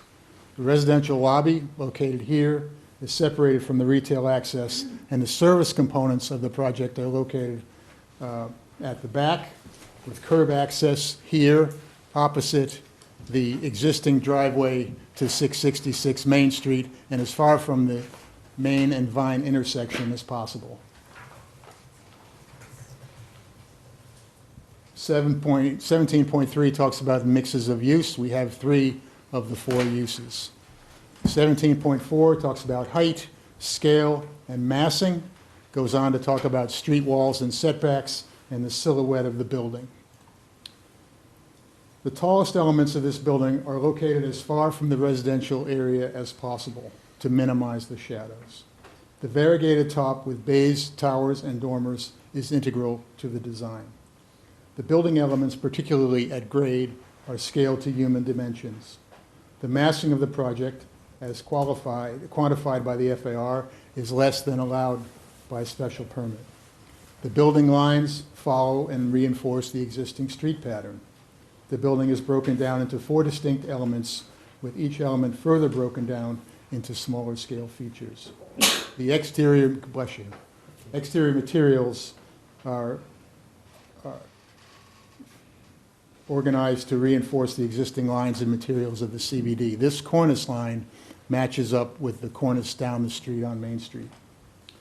The various elements incorporate the tripartite organization of classical architecture, and we've included this slanted roof on the Main Street wing, broken down with smaller scale dormers. The next section of your code talks about these details: materials, colors, awnings, transparency, balconies, etc. Here's how we stack up. We have traditional brick, We'll give you 30 seconds. stone accents, lap siding, metal roof, traditional corner trim. We have red brick, cream siding, white trim, and a gray roof. We have lateral arm awnings. We have transparency at the ground floor. We have French balconies at the living rooms, which we believe are appropriate for the main street and the eastern exposure. We've integrated the penthouses and mechanical equipment, and we have operable windows and punched openings. And I'll stop right there because I appear to be out of time. Okay, Thank you for your attention. thank you very much. Thank you. Why don't we open up the floor to public comment? And I know there are a lot of people who want to, so right now, in fairness to what we did last time, we'd like to hear people who are in favor of this plan. And because I'm sure there are a lot of you, a couple of rules. Please, if someone else has already made your point, you don't have to come up and say it again. That'll give other people time to raise new points. You can, and in order, how many people would like to speak this evening? Just a show of hands? Okay, so why don't we just sort of line up on, well, if you give up your seat, someone's going to take it, I bet. So if the people who are standing promise not to steal the people who seated seats, why don't we just start from the front and come on up and you know, we have, I think, like 6 or 7 people who want to speak. So each person will get approximately 3 minutes. In which, I'm sorry, I'm confused. So if I am, maybe they are. Which way are we going? Are we first? We are first hearing for those people who are in favor of the project. Speak to them, not just me. Yeah, well, sure, so. In favor of the project as it is, or in favor of the project? In favor of the project as it's been presented. That's what we're here to review the plans as presented. So, would someone like to break the ice and come forward? And if Could we be sure that people use the microphones? yes, I will. You folks, yeah, Yes, yes. And I should point out that if you would prefer to be seated, because we're in a crowded room and it's hard to get forward, we will pass the mic back to you. And if the next person would just come on forward so we can be really efficient, so just come in and fill out the seat next there and we'll, anyways, if you could please identify yourself. And we're going for a total of, We're going for a total of about 25 minutes. for the support. I'll be very brief. For support, yes. I'll be very brief. My name is Paul Albiani. I'm a property owner in Winchester. I've been intimately involved in the downtown area. I frequent Fell's Hardware. It's a valuable asset to have in town, a neighborhood store, and I think this is a viable development that meets all of the requirements that the planning board and the economic development board and everybody spent so much time trying to put plans together to change the CBD zoning to encourage a development. This is exactly what they were trying to get. So I would strongly encourage the board to approve this plan. Thank you. Thank you.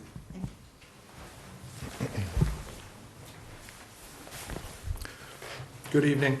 John Paul Martinetti, Plymouth Road. I'm here to speak in favor of this project. From afar, I did not participate in the CBD process, but I know it was extensive and took the part of a lot of boards and a lot of outside consultants. And frankly, I was happy to see that Winchester was taking such an effort to redevelop downtown to the extent possible and to allow some more transit-oriented development to potentially attract some younger people to town and also allow some of the older aging residents to find potentially smaller residences opportunities to stay in town without having to worry about cutting their lawn. I know the last group that just came through was talking about a number of different factors that seem to hit specifically on this project in terms of opportunities for the town of Winchester. So I thought that was a nice segue. I don't know that the whole group got to hear it, but it was interesting to hear. As far as the town of Winchester, I know that the constant discussion is the budget. This is an opportunity to significantly increase the town's tax base. It's an existing project. Fell's Hardware's been there for generations. It's a wonderful opportunity for them to see a new life and to continue to operate in the town of Winchester and serve the residents. It's a community store so much as a hardware store. Love to see an opportunity for them to continue to thrive. The project in and of itself, the developer for the project didn't know I was coming this evening. I came on my own behalf. We know a lot of projects they've done. I think it's a wonderful concept. It's a nicely thought out design drawing, and it's a nice addition to the town. I do appreciate that they took every effort to meet the existing guidelines set up by the CBD, and I think that's a great opportunity for us to increase some tax revenue, attract some new folks to town, and potentially allow some to stay in town. So that's my 2 cents. Thank you. I know there were more than 2 people who raised their hands. Would someone else like to come forward? Are those?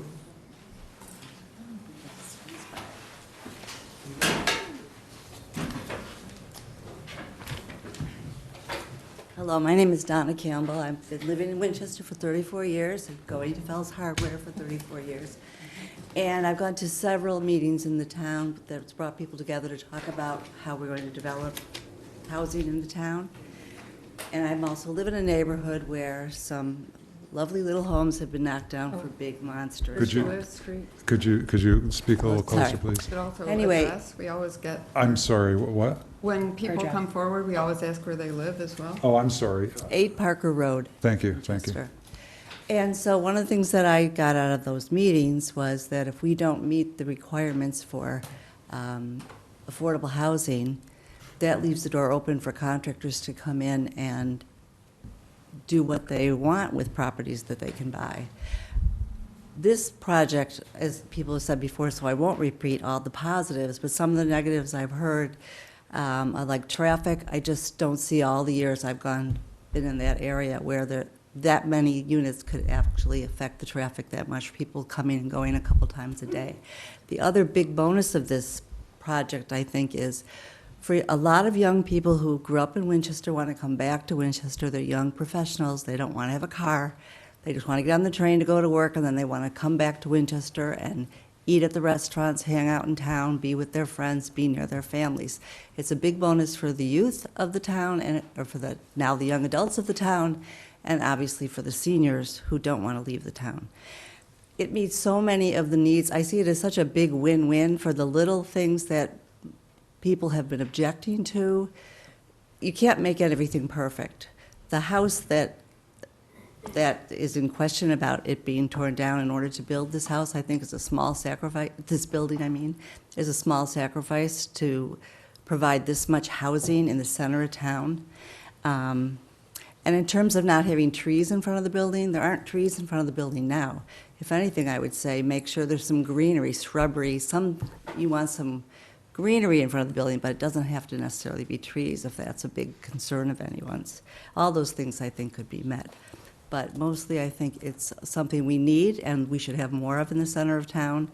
And in terms of the height, if you look across the street to the bank or you just look around town, I don't see where it's that much taller, or it's not taller than some of the other buildings. And so I drove up Vine Street and around and down, and I looked from up there to see what kind of impact it would have. And honestly, I don't think it would be what I've heard some people think it would be. That you could, well, I don't want to take up too much time, but basically, when I went up there and I talked to some people in the apartment buildings, they felt it was probably a big bonus to the town so more people could live in town.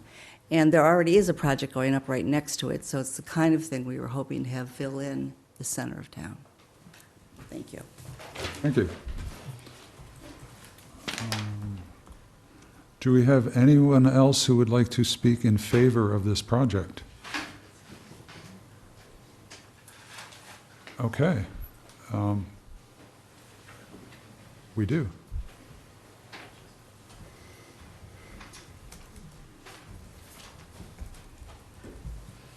Good evening. I'm Felicity Tuttle, and I live on Oneida Road.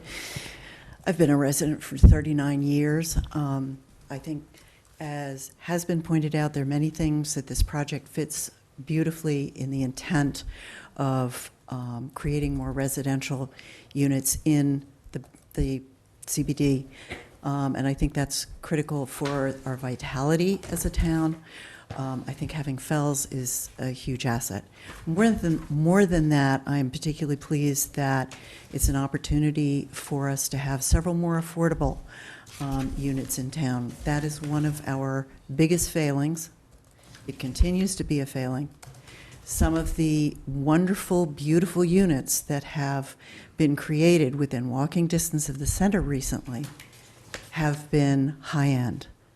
This is an opportunity to have a combination of units that are more affordable and walk to town, and some that are market rate. And I think that is really important as we look to how Winchester moves forward. Thank you. Thank you.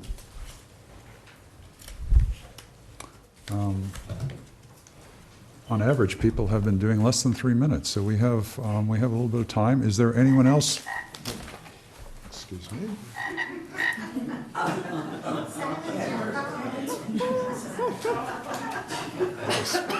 I have nature sounds in my pocket. Okay. We know. I always know whose phone rings. I apologize for that. Is there someone else who would like to speak in support? Just come on up. And if there's another person after this person, please come up and take the empty seat so that we can be efficient at this. And again, if you'd state your name, where you live. My name is Bronwyn Cook, and I live at 666 Main Street, which is right next door. And I sort of resist being either for or against. I just have a few questions. I mean, basically, I think it's an excellent idea for a lot of the reasons that have just been stated.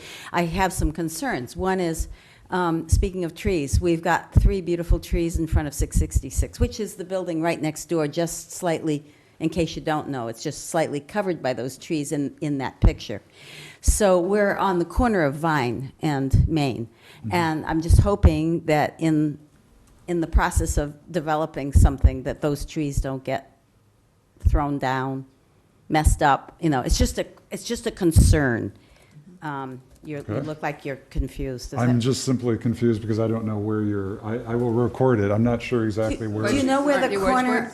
Wedgwood? Are you in Wedgwood Place? But it's not near the property. Well, do you know where Main Street is? Yeah, I know where Main Street Okay. is, but I don't recall any trees being on the. There are four large trees right in front of 666 Main Street, which is the building that is right next door to where the proposed building will be.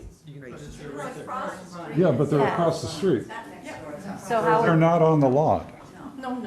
I'm So just there- concerned that when big projects happen, stuff happens, and I would Okay, like to feel okay. a little bit reassured that gorgeous maples that are managing to live right in front of 666 Right, but still they're- get to be there. Right, but they're not on this property. They're not on the property. Okay, and that was why I I'm- was confused, is I Oh, don't I'm remember there sorry. being any trees on that property. So, My concerns are about the property that I live in. yes, okay. Okay, which is why I'm saying I'm basically for this, but I have a few concerns. Okay. Another of my concerns is traffic. Vine Street can be a little difficult getting in and out of the driveway that goes into the 666 Main Street parking. So there's parking underneath 666 Main Street, and it goes right out, that little driveway goes right out on, facing where the driveway from the new building will be. So I'm just concerned about how that may or may not, it just could be an issue. Other than that, did I forget anything? I don't know. Basically, I think it makes a lot of sense, but I am a little concerned about a few things. Those are the kinds of things I'm concerned about, and I think maybe other people at the building I live in might have similar concerns or apprehensions. Okay, thank you.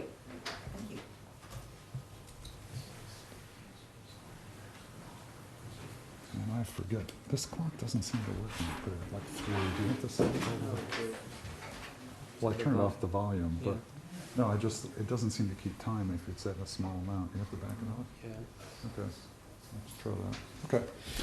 Sorry, thank you. Your name and your address, please. Mike McKenna, I live at 88 Highland Ave. Okay? I've lived in town for 40 years, and I am very enthusiastic about this project. I think it's just exactly what is right for the town right now. I think that I've been here a long time, and I've seen a lot of merchants come and go in this town, good merchants, good stores that aren't getting supported, and I think if people are walking distance from these stores, you're going to get more support for them. And there's going to be a lot of foot traffic without a lot of car traffic. And some of the complaints I hear people say, which I think are ridiculous, is that there's no parking in town, so they don't support the merchants. Well, if you've got 32 units, people can walk 2 blocks, they're in the center of town, walk another 2 blocks, they're at a grocery store, walk across the street, you got a great gas station, service station, a bank. It's a perfect location for what you all are talking about. I support everything everybody said so far about supporting it, but I think the thing that might be missed in some of the conversation is the merchants in this town need better support, and I think this is a key way to do it, and much less supporting a family that's been here for generations, which is Fells True Value Hardware. So I would very much like to see this approved, and I don't see anything that would prevent me from saying that I would wholeheartedly support it. Okay, thank you. Let's see, we are approaching, I think we have time for one more comment, if someone wants to come up. I would like to comment, but I'm not. You were in opposition? I'd be in opposition. And I know that a lot of comments were spoken of, were made last time. I don't know if you all were here, but I want to, it's hard to ask you to remember what happened last time and make sure you didn't repeat it. But I also want to make sure that there's time for the board to have some discussion. I know there's one person with his hand raised, and you've been, sure. In the documentation, I believe I saw contradictory comments. So the question is the retail space larger or smaller than the existing Winchester. Okay, so just for people out in TV land, the question from the audience was whether or not the retail space is larger or smaller than the existing Fells hardware space. And if we could have someone from the proponents and address that? Number 9, should we follow our procedures? Well, let's just have this question answered. That's My simple. hardware store is 1,900 square feet. Sorry, we need to get you next to a microphone, please. If Kevin you could. Ryan, I'm the current owner of Fells Hardware. Okay. My hardware store is now 1,900 square feet, Mhm. and the proposed space is slightly over 2,800 square feet. Okay. It's going to be a lot bigger for us. It's going to be, I mean, it's going to make it nice, just to Okay. answer that question. Okay, I'm sorry. No, I'm sorry. Hold on a second. I Okay. don't want to take up any more time. I just wanted to answer your question. Okay, thank you. I mean, I Thank you. could talk all night, but I don't think that's That- fair. I appreciate that you aren't. So we've had, that was one question. I really want to get the board to come in and say something because we haven't had a chance. This is almost an hour and a half into his hearings and the board hasn't had a chance to say a word. Some people in opposition could speak. Well, you promised that, but I didn't. Oh, yes. I mean, we Actually, when we cut off the last end of our last. We had 20, right now, we've had essentially equal time between the pros, the for and the against, and I really would like to hear the board start to weigh in, and then we can make time. If we get to another hearing, we'll make more time, but the board hasn't had a chance to speak yet. And I think there are some, I'm sorry. May I just ask, how many bedrooms are these units? We keep hearing how many units and how much parking. But I think those are things that'll come up when the board starts to have a conversation with the developer. It's also in the packet, too. There's a Yeah. list of those. I have a question. I'm sorry, I'm sorry, I appreciate you all have questions, but again, we're gonna probably have to continue this. So what I would really like to do is get the board, there will be further time for public input, but the board has been sitting here for a long time and hasn't had a chance to speak. So I would like to hear from the board first. As a member of the board, I still feel that it's fair to say, is anybody else want to speak who has different perspectives from what we heard in the opening meeting? There are residents. Can I ask for a question? You can time it, you can ask for the, limit it, 10 minutes. We have 20 minutes left in this Can I hearing. ask a question of Sure. the board? So if we open up to more comments from the residents and the audience, are you saying that you want to continue and the board will speak at our next meeting sure. versus now? That now we continue, we may open it up, even and then at our next reopen meeting, it. we just go straight into our That's fine. conversations with Yeah, if the. that's what you propose, I'm fine with that too. Are you okay with that? I still think that I'd like to hear what the board has to say. I know we're going to have more hearings on this because we're not going to get done in 20 minutes. But I also think that the board should ask some questions of the proponents so that they know where the board is going and so that they can have some direction and be able to respond. And so again, this is a democratically run board. So Can we ask how many more people would want to speak if we opened it up? we can certainly ask that. Those of you who would like to speak, please raise your hand. And if we give each of you 3 minutes, we've used up all the rest of the time this evening.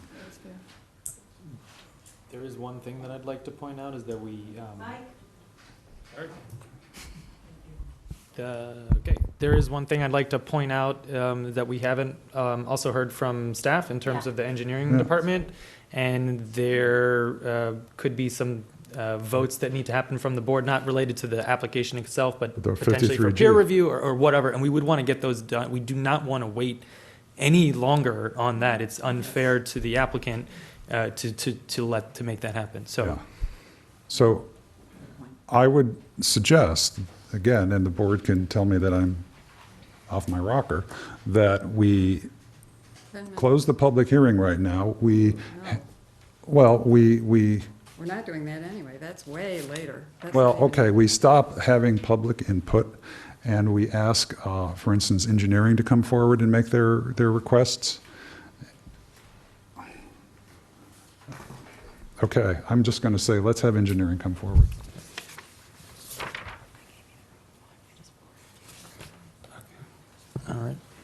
You can, Brian, what was the staff that reviewed this besides engineering? Was it just engineering who reviewed it at this point? The applicant had mentioned the DPW. DPW typically does not comment on these projects in general. If there's any Board of Health implications, they would have said something.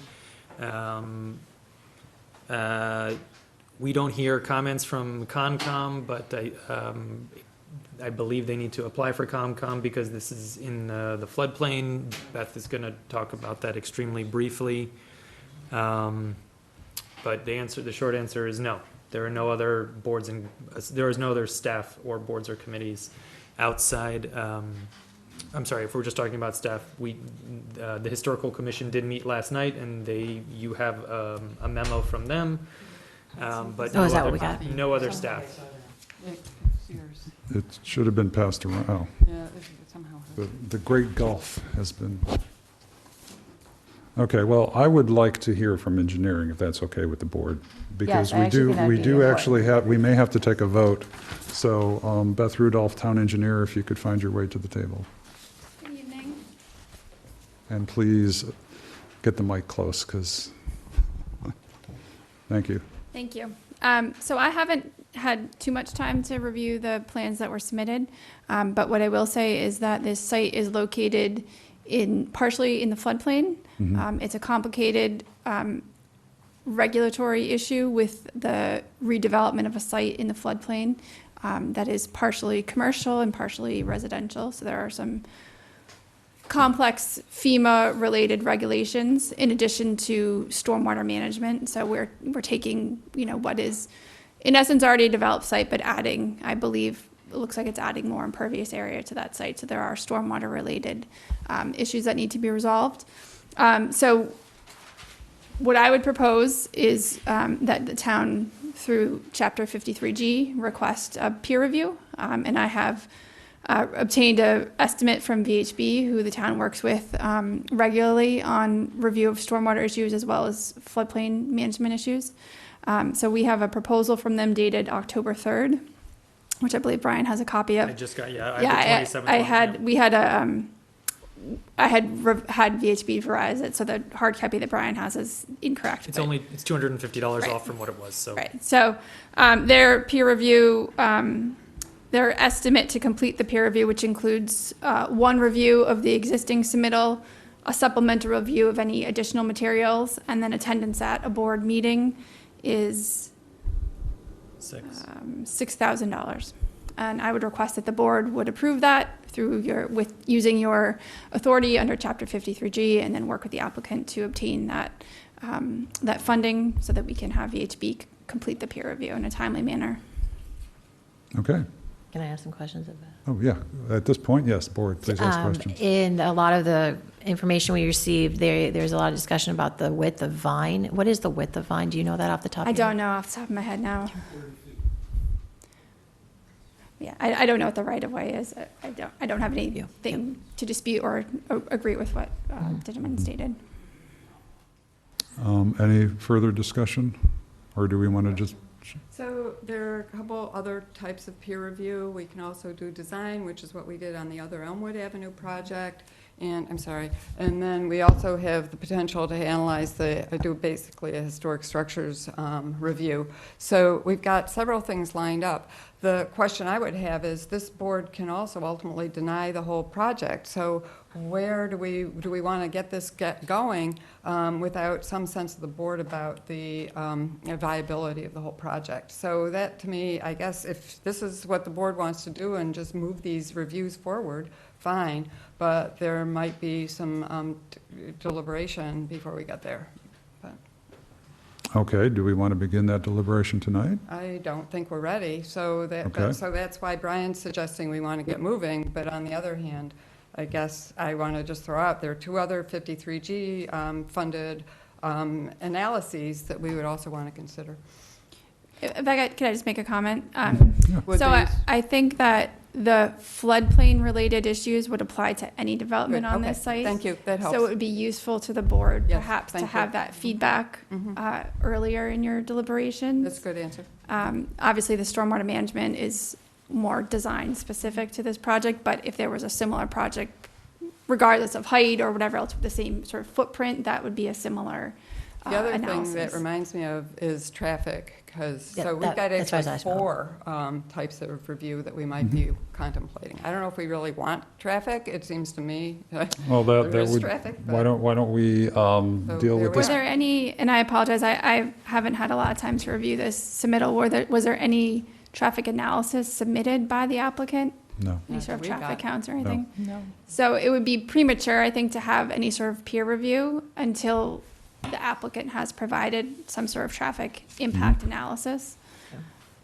But certainly, VHB has the capabilities to do traffic peer reviews as well as what we're requesting here, if that's something the board was Right. interested in, and we could certainly use them for those So I'm going to move services. this real quickly and make a motion for the board to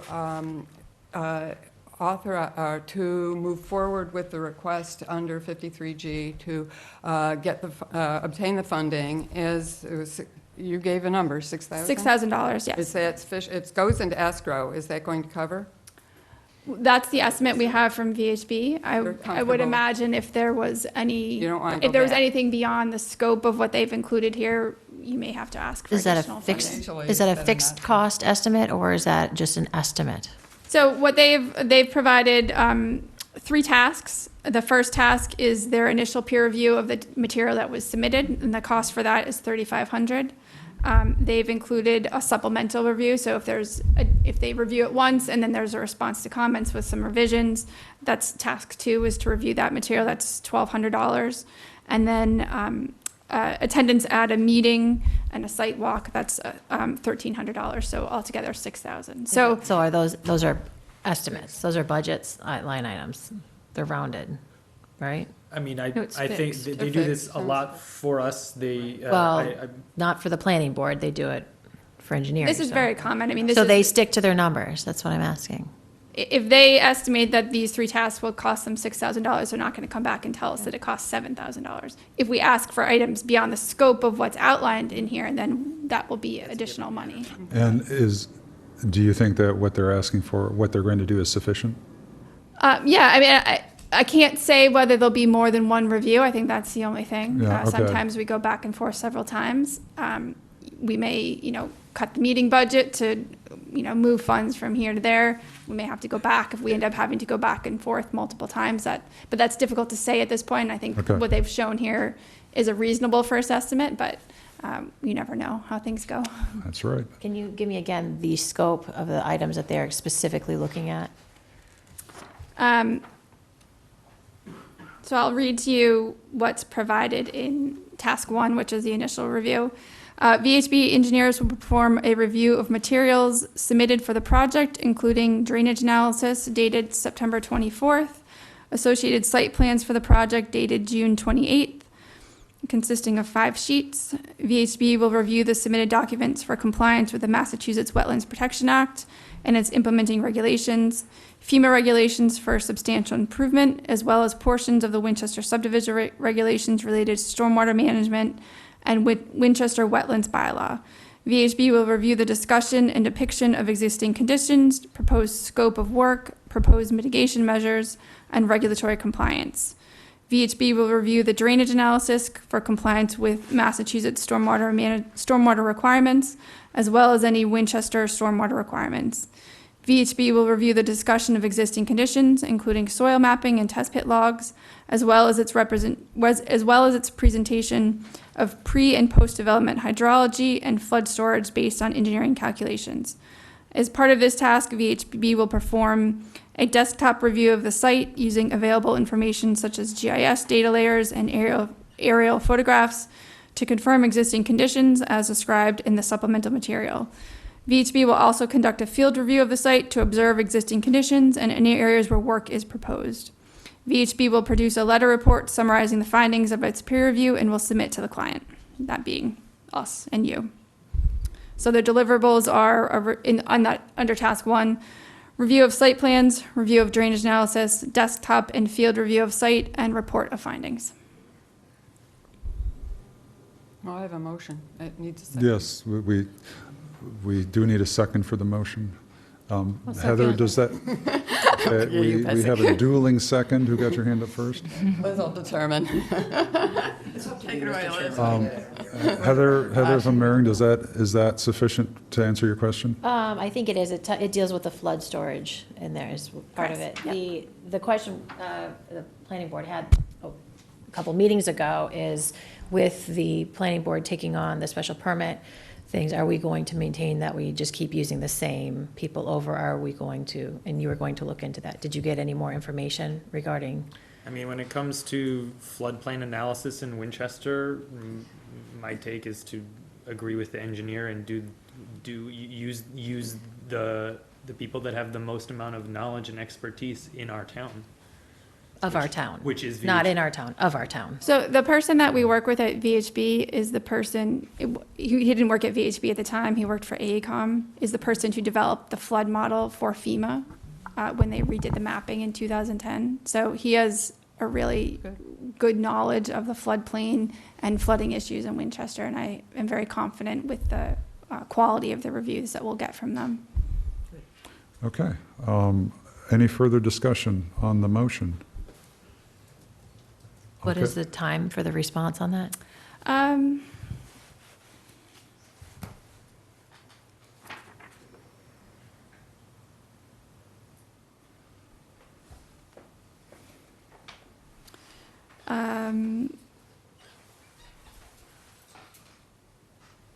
don't believe there's a, They didn't give it time because it kind of depends Yeah. upon the timeline of the application process in terms of review. So, I mean, there's certainly no timeline that they give, but I would imagine a few weeks, maybe 3 weeks for the initial review. How does that work with our time schedule? It'll work. It'll work. I'm not concerned. Yeah, I'm not concerned with that. It needs to get No, done. I just want Yeah. to, okay, just want to make sure. So let's call a vote on this. All those in favor? Aye. Aye. We have 5-0. I suppose I should call for those opposed, but we all can count. In that discussion, can we also ask the applicant to provide a traffic impact analysis? That's what came out of that discussion. They came out of that discussion. They're aware of that one. Yeah. Is that not part of the standard packet? I'm sorry. It's not required. In my memo, I had mentioned that looking at access and circulation, especially, forgive me, I forget the woman who came up and was talking about the driveways between 6 to 66 Main Street and the proposed project, that there could be some friction between the cars there. So I thought having someone look at the circulation and access, me personally, I'm not super concerned with volume of cars. I'm actually worried about pedestrians also. Yeah. I should note that we have received a lot of comments about traffic in the area and how traffic might flow or might not flow with the cars coming in and out of Vine Street and possible cut-throughs through the neighborhood. So I think certainly the neighborhood is very concerned about traffic. We know that it's a higher traffic area than some places in town. So I would think it'd be useful to have some sort of a traffic analysis. We have just a couple minutes left here. Is this something we need to vote on right now? It's just asking the It's a applicant. request. It's a request from the applicant. Yeah. I think that it's a reasonable request. I don't know how does the rest of the board feel that? I think it makes sense since a lot of the comments we've had from the immediate abutters have been about that. Okay, so why don't we make that an official request? I don't think we need to vote on this. I had another request actually too. A traffic analysis? I Well- feel it's missing information that we're missing in our packet, and that's the sections through the site. Because I cannot figure out how that backside, I mean, I called you about it, but the backside of the lot is not, how everything is working and through all the heights and how all the everything's working all together throughout the site, where the height points are and relationship. I need a section. I don't know, Heather, I did have you? that on my list too. You have it I too? have I know s- elevations that I thought were missing. I mean, Okay. views that I thought were missing. So why don't, if you could come, I think that's a reasonable request. It's certainly something that software can generate. So you know the technical terms? It's a section? It's a The section. sections, the cross sections of the building, would it be Okay, very helpful? cross sections of the buildings, okay. Well, with the neighborhood context, you know, Yeah. going all the way up to Vine. Yep. Okay, I mean, I think it would also be useful to see rendered images from Vine Street, standing on Vine Street. I have mean, that here too. yeah, Yeah. Are we see- going to go through all these See, this, things? 'Cause- no, we don't have time, I which mean, is I why I have a wanted to list start of this 20 views minutes ago. So right now, the only thing we have left to do is to continue this hearing to a date certain. We don't have Well- time to do well- anything. Can I just make one comment before you? Yeah. I just want to ensure that the applicant is aware that the peer review does not start until the town receives their check. So Okay. we need to receive a check for the $6,000 so that we can put that money in a fund and then we can get VHB Okay. under contract. So just to make sure they're aware that. And I think they are now. Thank you. Thank you. So, I'm still feeling like people came this evening Mhm. expecting to be able to speak. yes, and people came last time to speak, and they also did not speak, but we have an hour. We're going to have more time for public input. We said we had an hour tonight, and that's what we've got.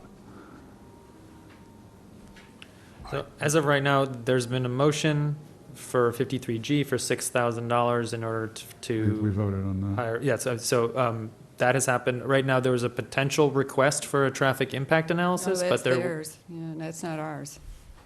We're going to. No, that we. That we're requesting of them. I'm trying to look at action items, so we're Right. not just saying, okay, we'll see you in 3 weeks. I think So- that, did we need, I don't think we need a vote on that. I think the board or do we need a vote to make a request? No, I think it was like, the idea was that there was a potential request. I don't know if if there was an actual request for a traffic impact analysis from the applicant.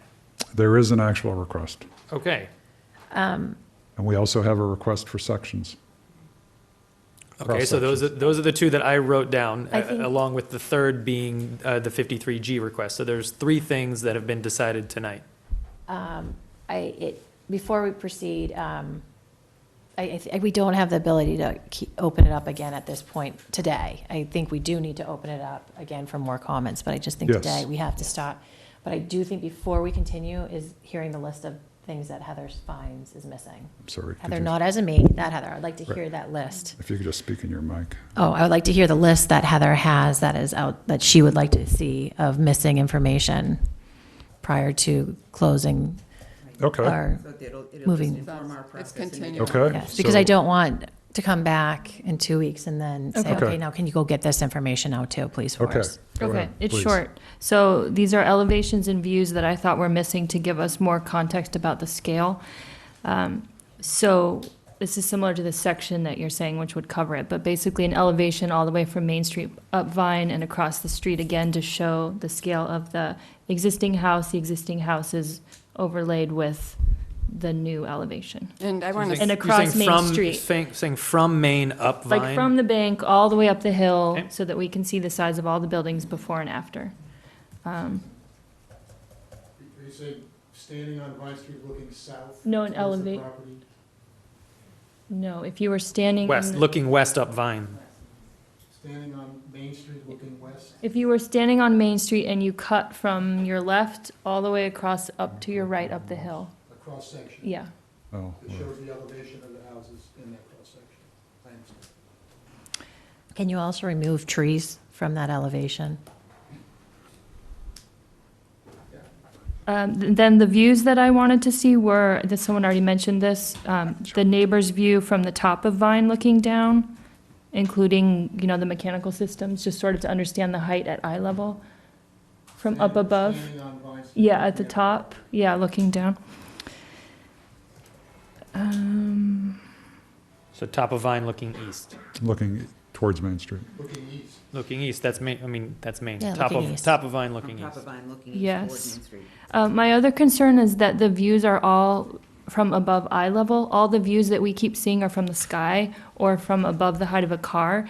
And I think they're really misleading to people who are looking at the images over and over. Yeah, those are all taken from above eye level, as far as I can tell. Top two are eye level, standing on the sidewalk. At what height?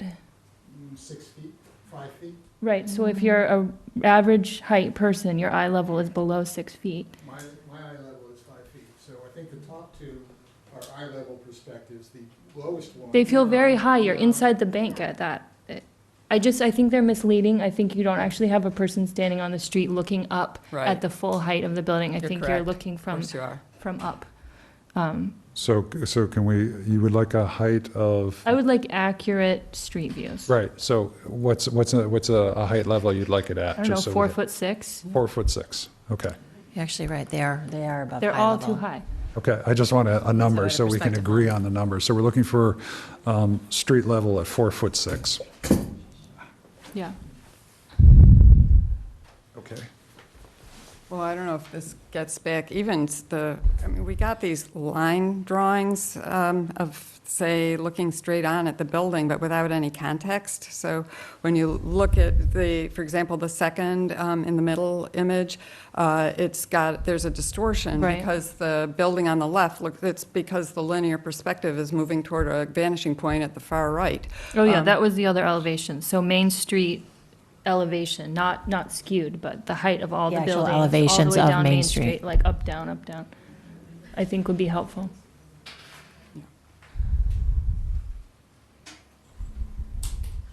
Yep. That's it. That's it? Heather from Herring, do you have anything you No, want? I agree with her. Okay. So when does the board contemplate, or I don't know where to go with this, but we've certainly had the experience, with the exception of Heather, but we've brought in outside review for design, and again, we're now also, we can also analyze this historic structure, but when do we bring that in? And also, we haven't heard from other people. I feel like I've lost the sense of where we're going with our procedures. I think we all have different opinions of when you bring that in. Well, we could discuss when to bring it in now. I mean, I think it's when the board sits down and has their chunk of time to say things, that's when we bring it in. So maybe the next meeting, let's finish, because I feel with people coming in, preparing to speak, that these are our neighbors, these are people who elected some of us, that I want to hear back from them. So I want to make sure we have a decent chunk of time for the citizens to speak, and then after that, I think we'll move into a discussion and start to figure out what we're doing with Yeah, so as 53G I mentioned, and we will have further time for public input. Mhm. And I think that in order to be fair next time, that we would set aside a half an hour for public input, 15 for, 15 against. And after that, the rest of the time will be for the board. And we may have to have, an hour and a half long hearing. Oh, that's not unusual. No, it's just letting the board know that after that, we will be diving into the details. So, I actually think 2 hours is what we're going to end up needing. well, we will have whatever time we can fit onto the schedule. Building like this. So the next question is, when are we continuing this to? Right, so November is obviously tricky between town meeting and Thanksgiving. As of right now, We have a meeting on the 20th. so we're meeting on the next time we're meeting is town meeting, which is November 8th before, but that's not going to be Nope. for this at all.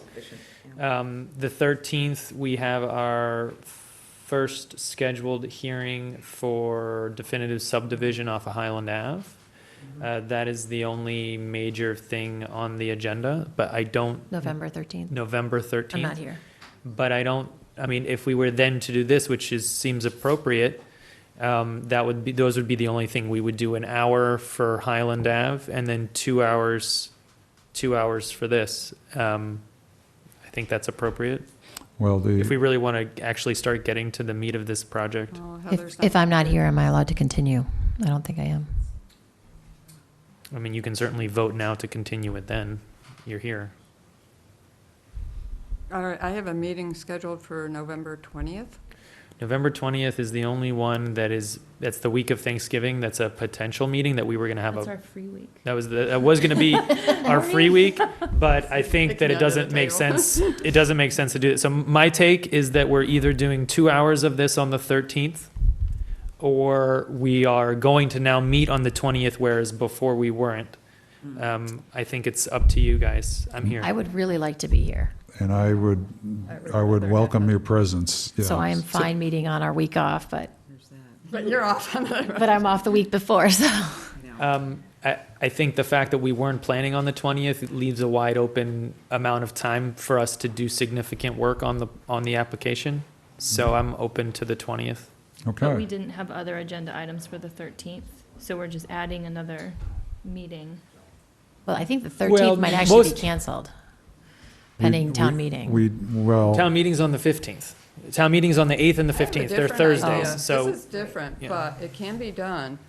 3 of us could come in on the 13th, open the hearing on Highland, and continue it. That, I have seen stuff done like that, which is totally appropriate, and then we can push that one, and then reconvene, and, for example, do that one, get back to that in December, but then have Heather, all of us here to work on this one. Wait, I don't see a Heather's positive to not that, gonna- but that's. Wait, you're not going to be here on the 13th, right, Heather? I can be here. Right, what there's, she's saying open the hearing, close the hearing, and No, move it. continue it. To the That's what 20th. The Highland Ave The Highland hearing. Avenue. But what, how does that help us with? So we can reschedule it to the A couple of us 20th. could come in and then go home, so we do have that night off that we were talking about. Oh, I see. This is just to clear our schedule for that week. Right. I Give us one really night don't know if that's fair. You had a, could you please come to the table? Mr. Mulhern, who I think is a critical component of the Yes. discussion, is actually not going to be available on November 20th. So wanted to, before you got too further. Thank you. That is helpfully confusing. Okay.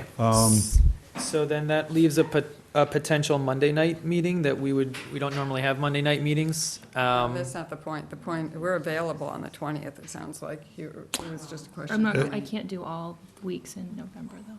I think that it would make little sense to have Mr. Mulhern absent from our discussion. I honestly, Heather, I know you would really like to be there.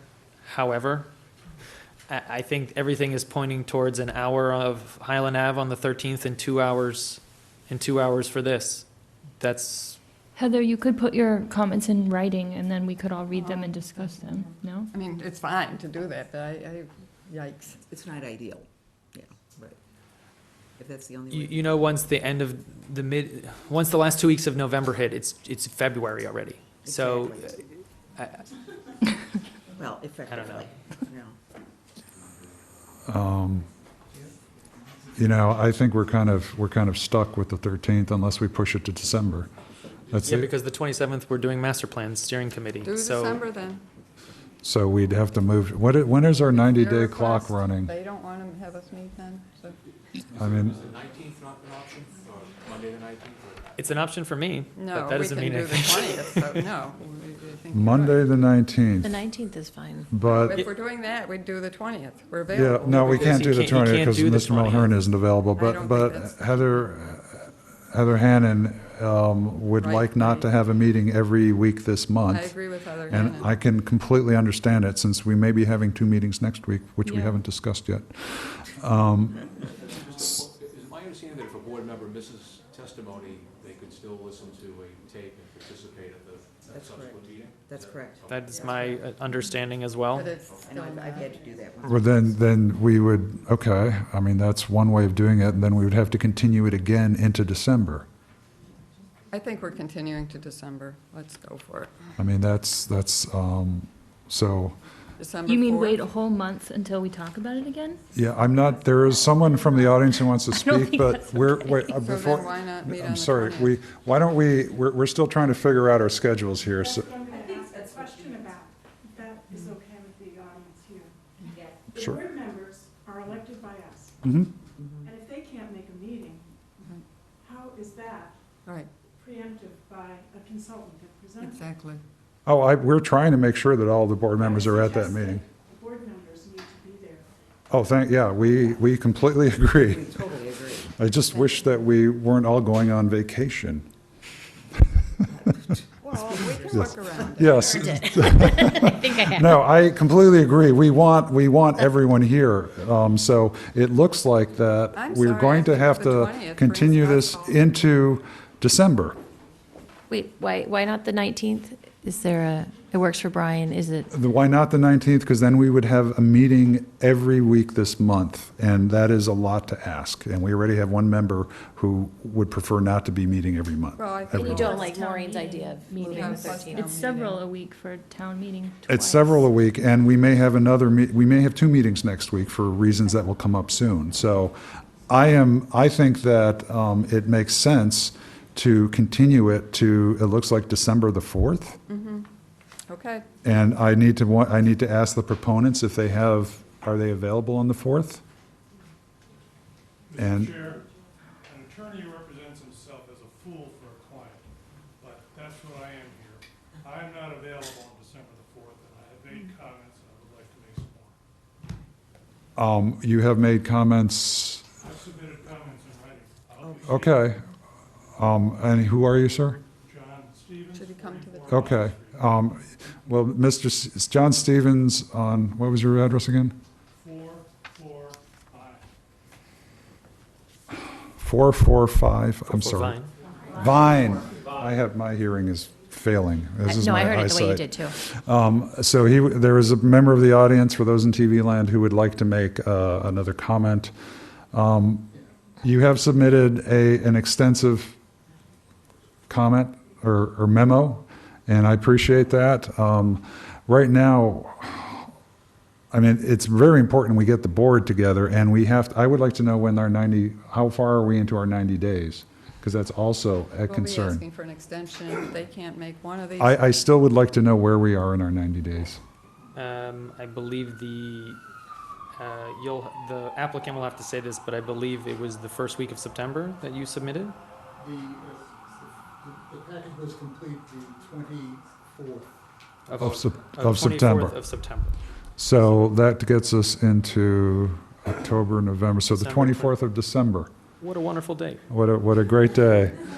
So that means that if we don't ask for an extension, We'll ask. then we really need to get our business concluded by early December.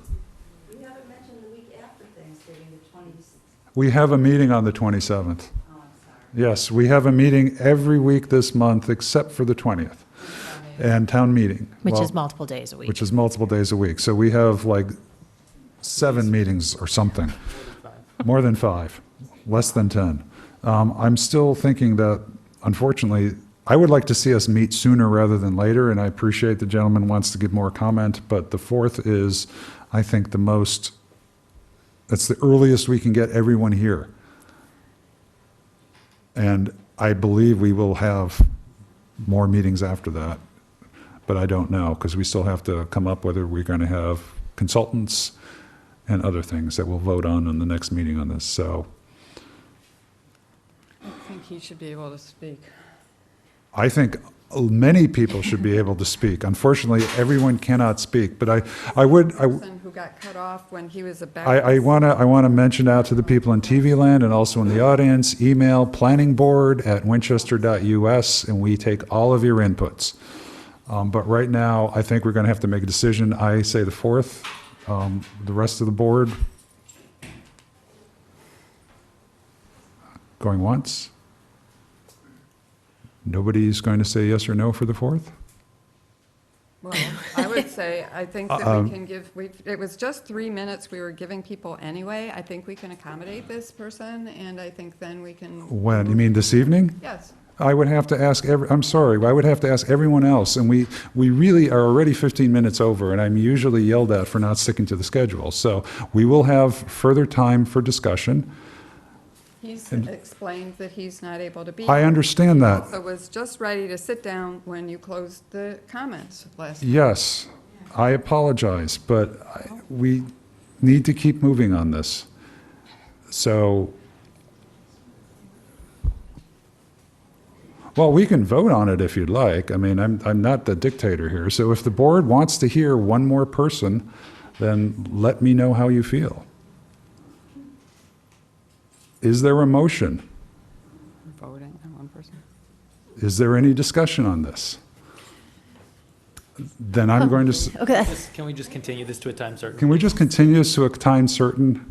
Brian, does that give us enough time, or are we indefinitely going to end up needing to request an extension? December, we are relegated to be meeting on December 4th, 11th, and 18th anyway, because we're not meeting on December 25th or Yeah. the week of January 1st. So we're going to be meeting, whether everyone likes it or not, on the December 4th, 11th, and 18th. Period. So I think that gives us sufficient time to do it if we started on December 4th. I would like to see it earlier, but if that's not working out, that's fine. I still think between the 4th, 11th, and the 18th, we can definitely get through this. My concern is that if we're going to ask for further reviews from consultants, that we need to ask the proponents earlier, sooner rather than later. That's why I want this to go on, November 13th. Or Well, how about this? Why don't we, Just to make sure. why don't we make on the 13th, we can make a request of the proponents for any other consultants. That gives us however many weeks it is to get our brains in order, 2 weeks. We can ask the proponents for whatever external consultants we need on the 13th. We can then also open it up to more public input on the 13th. And then the board will convene as a board on the 4th. And so there we will have lots of time for public input. And then on the 4th, it's the board only. Because we need hours to go through this. But how can So- we ask for consultants on the 13th if we haven't even discussed what our concerns might be? That's a very good point. So I didn't thread that needle well, so. No, I think that there's sufficient time before the 13th for everyone to review to review what they need to review in order to think about what consultants could be thought about, like which ones we might consider. And then on the 13th, I don't see why we wouldn't be able to make a decision as a board if there are going to be any other consultants necessary. But without discussing is what. Well, Dan's- no, we can discuss it on Oh, the we 13th. can The discuss. problem is on the 13th, we will be one member short. And so, I thought you meant we weren't going to discuss as a board, but we would only vote on consultants. I would like the full board to go and tear into this thing and look at all the details.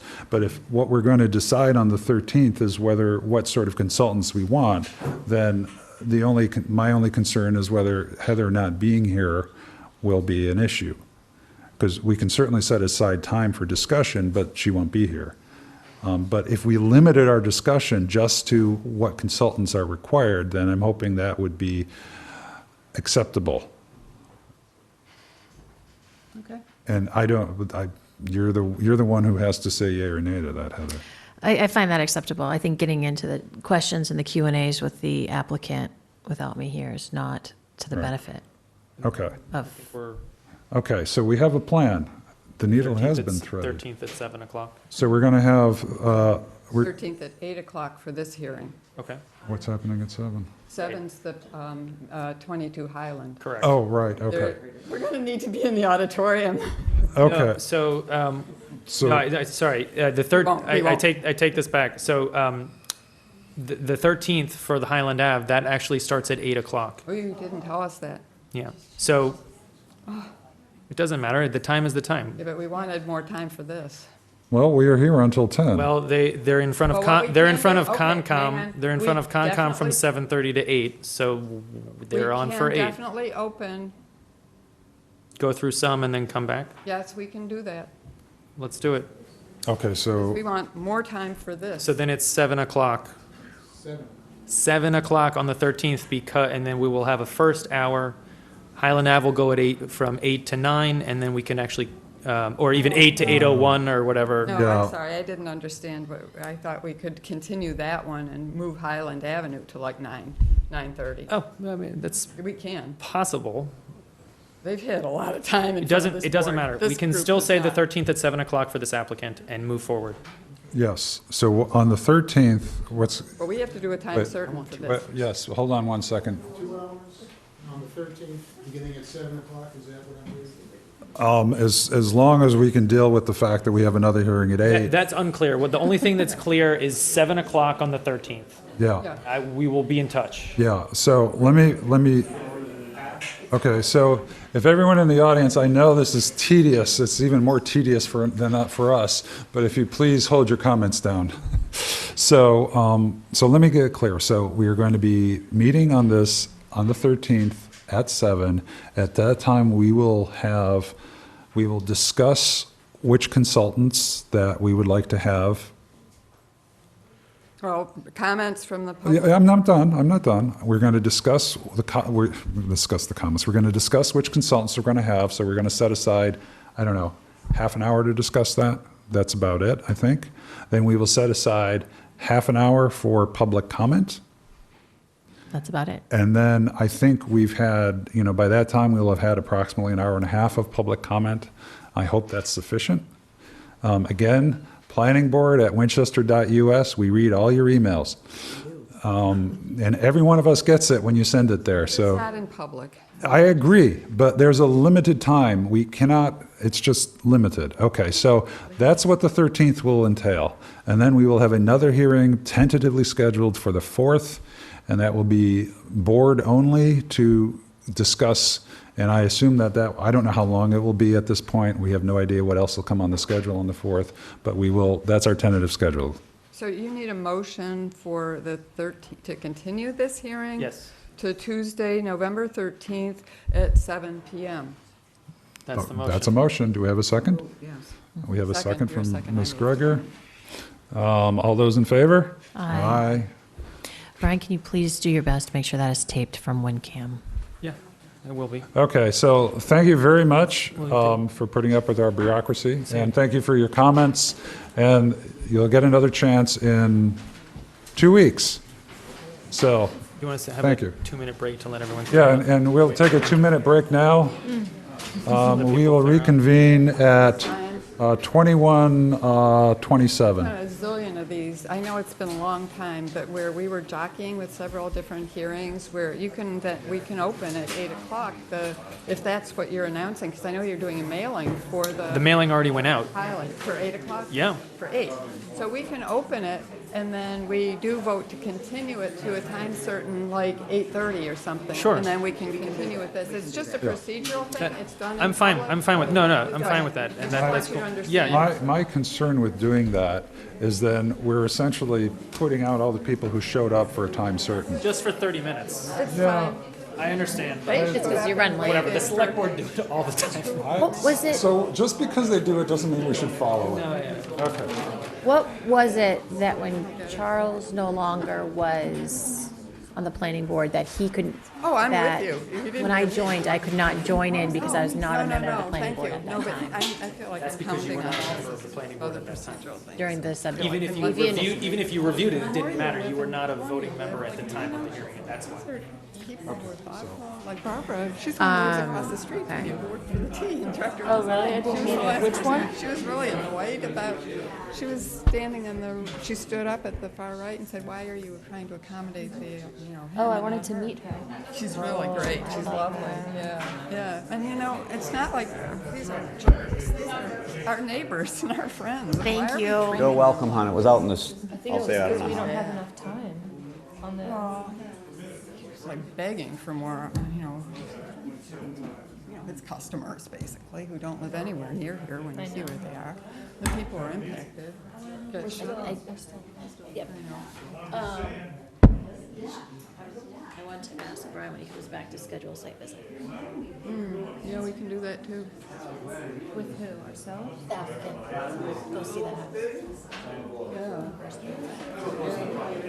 house. Well, We can't do it without not scheduled. But then if it's public, which I believe it would be, it'd be interesting to get some other architects who would also look at it. That's a public meeting. Right. I haven't done a site visit in a long time. No, I think it'd be beneficial. But that has to Oh, be did you scheduled. see, were you here when they showed the inside? Actually, yeah, all the Greek revival stuff's still there. I want to see it. Yeah, I mean, it's really plain, but that's what they were. This wasn't. And Brian, in my absence, can you schedule a site visit? for planning?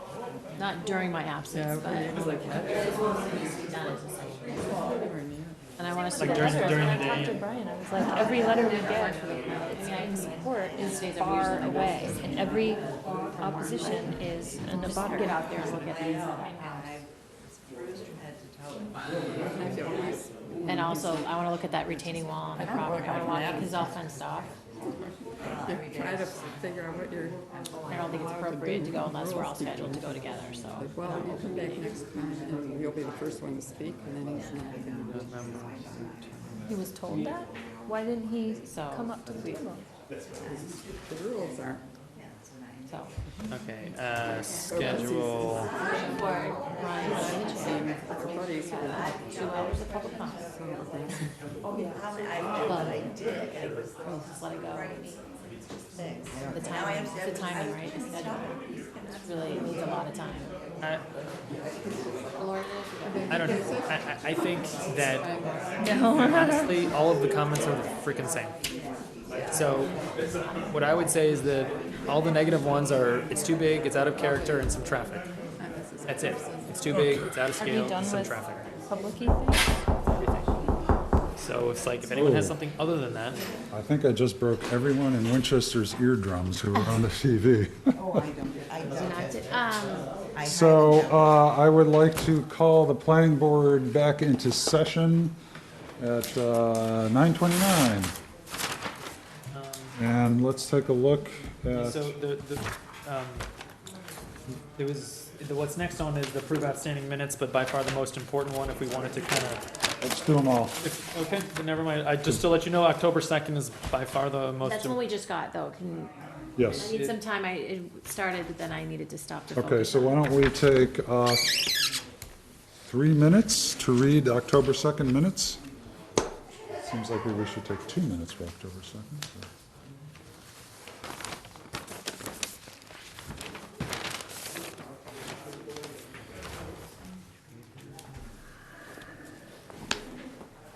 Oh, I did read Wait, them. hold on a second, Maureen, still reading.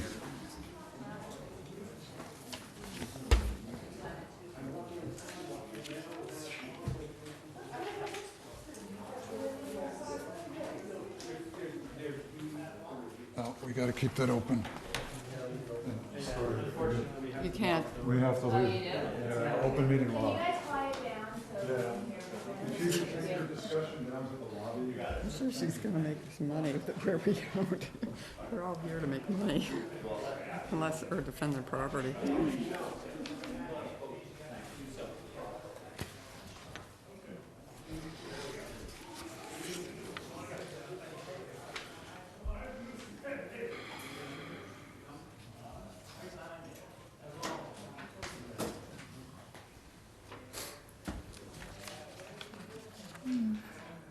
Oh, why do I need to sign this?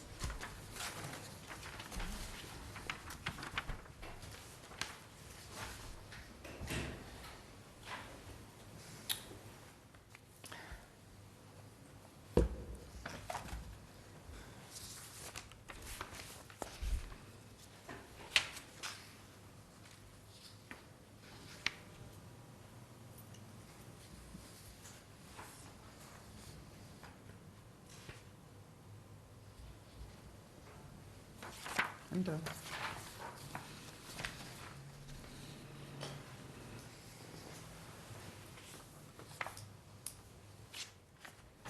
Okay.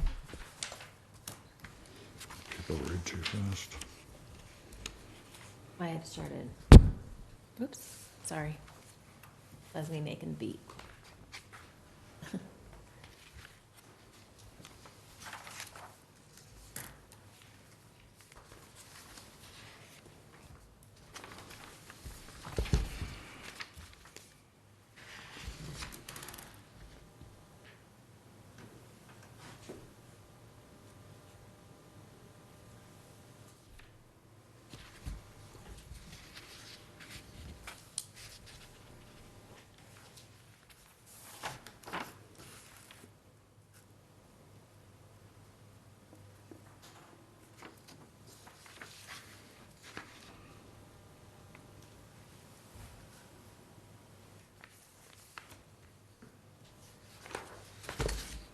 Holy cow, we did a lot.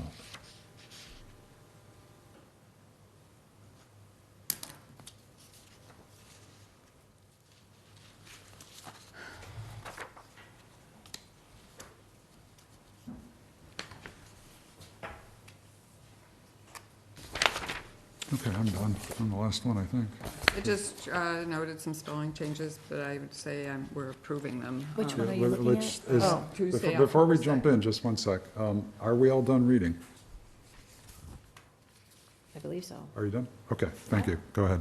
So I don't even consider these amendments, I just correct it. I'll pass some spelling corrections along, but I'm going to make a motion to approve the minutes. Cool. Can you say the dates, please? October 2nd. I find actually an error in one of them. Oh, okay. June 25th? Oh, wait, we're just doing October 2nd right now. Oh, great, then One let's at do a it one time. at a time.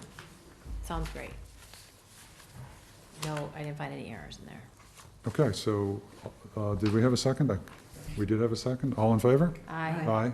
So that's October 2nd? I wasn't there, so. You didn't- Oh, I'm sorry, so that's 4-0, one Four. abstaining. My apologies. Okay, so why don't we go through the rest of them in time order? So I think the first one up is June 25th? And that was the one, I believe, subcommittee updates, number 3 on page 1. I believe it's actually Heather Hannon and not me. Where are we? Oh, the accessory dwelling units? Yeah, Yes. Oh, yeah, right. Yes, wrong Heather. It's very difficult. I know. Which one is this, the June 25th? This is June 25th. The subcommittee updates, number 3, is Um, actually Heather Hannon. Well, it's And, Ms. Hannon, I guess is how she would write it. Maureen, do you have any other edits on that one? On the 25th, Because we could just combine them with your other edits. I do, so, but it's all, you know what, on this one, it's going to be pronouns and antecedents, so I've thrown in the antecedents, but Okay. nothing substantive. Okay, so any other substantive changes on the 25th? So, I guess they are word changes, so I'll call them, make a motion to approve as amended. yeah, they're fine. Okay, do we have a second? Second? All in favor? Aye. Aye, okay, that's the Do you want to 25th. circle that, just so she sees? Rob, I got And- yours. That was 5-0. And then- Okay. That was 5-0, I apologize, yeah. And Maureen, do you want me to hand that over to Liz? Sure. Okay. Heather, do you have one? It's on there, she picked it up. Great. Okay, so now we're on to July 10th. I had a question, when, on page 3, I know we're now talking about CDCs, so was that a Community Development Corporation initial discussion, or was that correct as it was? Do you know, Dee? Or Brian? I'm sorry, could you remember? Page 3, the title, heading, and then what we were looking for, I'm just curious, because I could leave it alone, but I thought, now I'm hearing the phrase, everybody's talking about community development corporations, and they're saying CDC, so I'm just wondering, isn't that what we were really interested in? Yeah. Okay, so I changed it from economic, I got rid of economic, because that's a different concept. Yeah, yeah. Okay, so I Yeah, did we make were- that change. Yeah. Correct. Okay, so that's the only amendment. Okay. Right. The other thing I noted is that there's an Article 8 on the back, amend the zoning law, bylaw to require burying of utility lines for all new construction. On the last page. I don't believe that's our article. Oh, I'm not sure, No, it just says there was discussion on this proposed requirement. There was discussion on that. on Article 8? So, no, at the time, so we had all our articles in one file. Remember, this is back in July when we would put kind of the smattering of all the potentials out there. Oh, this was July. So, Yes, we that's- did have a. That's fine. Yeah, okay, so I'm gonna make a motion to approve the minutes, yes. And I will. as amended. As Yes, amended. I would- And Second. all in favor? Aye. Aye. May I abstain, because I only have them in front of me. Okay, so that's 4-0, one abstention with Ms. Carter. Thank you. Okay, we're on the 31st of July.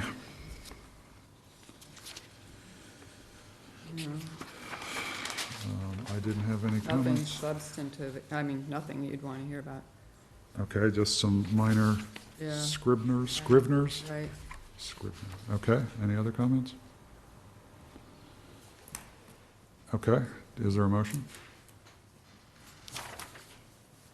Somebody else? I can't because I wasn't present. Yeah, okay, I'll make a motion to approve the minutes, as amended, I guess. Okay, do we have a second? Sorry, I Betsy's- hadn't read it, and I was just reading what our presentation was about. 'Cause it sounds a little. No, I mean, I was making sure that it said what we It's accurate. said. Yeah. Okay, do you want a couple minutes to finish reviewing it? It's probably fine.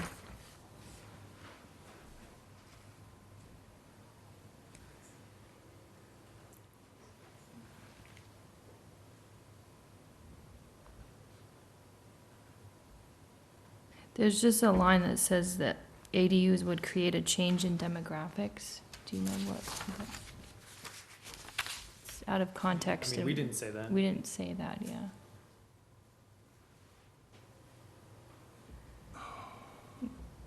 Take it out. Can I just? Yeah. Strike it. It's possible someone else in the audience could have said it. It's possible, but it's not in the PowerPoint presentation. Liz is quickly scribbling notes and there's some qualifying thing or whatever, that just doesn't. If that wasn't part of the presentation, then delete it. Can I just give this to her? Yeah, first let's vote on it. Make a motion to approve as amended. Okay, do we have a second? Thank you. I forget, I thought there was a Guys, motion on the wake up. floor. I can't do it. Oh, Right, see, right, Betsy, so- you got it, you're here. Betsy, seconds, all in favor? Aye. Aye, And I abstain. one abstention, so it's 401, is Marion abstaining? Thank you. Okay, now we're on to October 9th.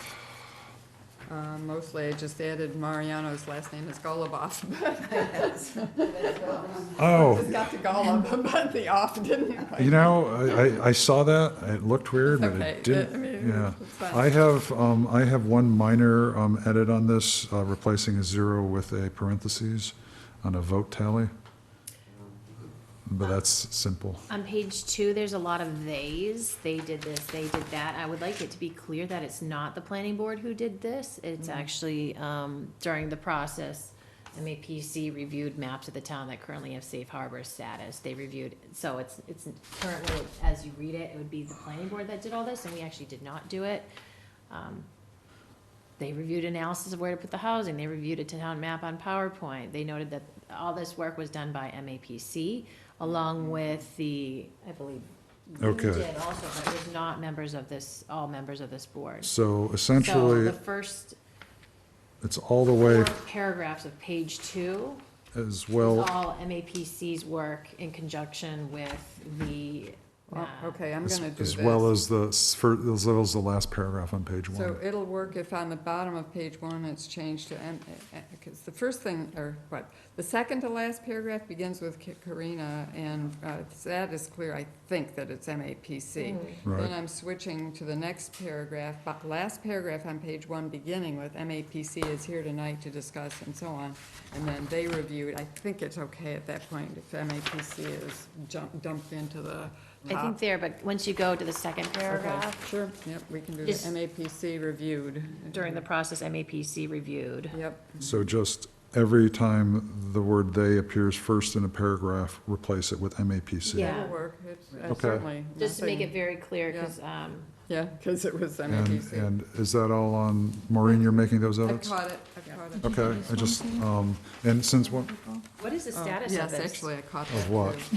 Where is it? The last page. They're in the middle of submitting, Yeah. they're in the middle of, no, that it's already done, they've already done it. They're submitting to DHCD. We never got your update in our, okay, so, any other comments on? one more second. Sure. I just want to make sure.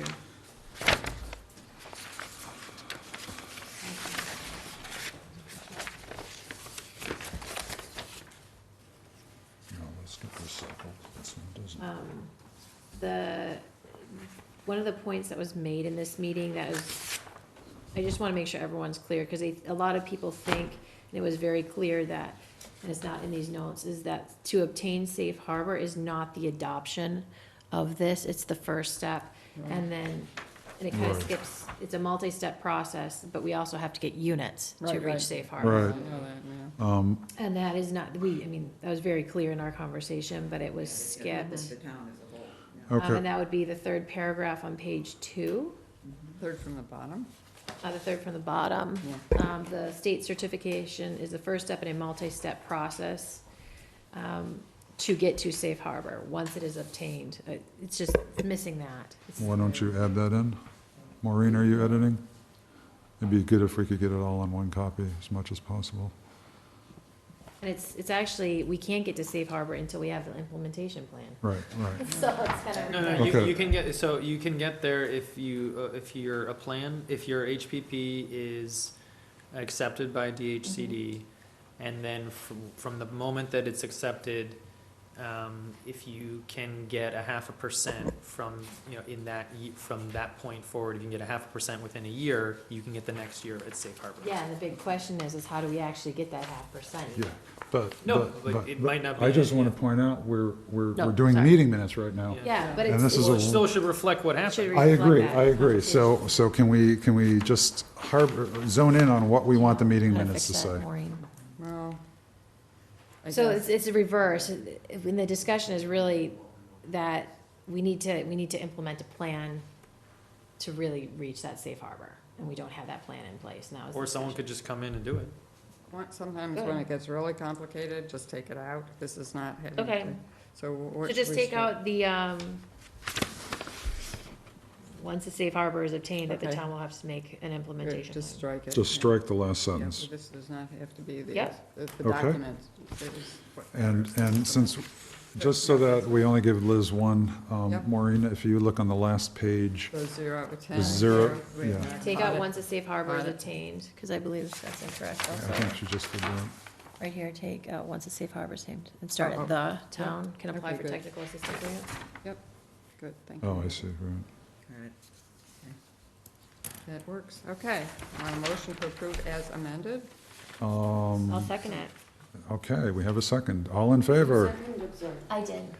Thank you, Liz. All in favor? Aye. All opposed? All disposed? Oh, she's got it. And I believe that's it. And are we pretty much now caught up with our minutes? Yeah, Yay, The good news. almost. almost, we're getting there. I mean, there can't be too many more, maybe one or two in just- Okay, September, okay, right? let's go. We just did October 9th. Come on, guys. Well, we've got a couple of seconds for chit chat here. Okay, so now let us move on. We are way Right, so behind. we were supposed to give 10 minutes to these hearing procedures and planning board Yep. handbook. I Let's have not exit. developed that entire memo for the board yet. Okay, so So that's moving cool. on, right? It wasn't, I mean, I don't, Yeah, but are we wanting to get? we wanted something for we wanted something specifically for the 13th for the Exactly. subdivision, so I Right. was told Yeah, to yeah. get something there, Right, so I right. can still have something that we can even, because we don't need to vote that in, it's just, it could be a guideline for that meeting. Okay. Is Art reviewing that? Because I know he wanted some, he wanted to. He will, it's not, you know, But But prior to the meeting, can you have him I can look make at that it? happen. Just so it Yeah. So, seamless. so can we try to get that by November 8th?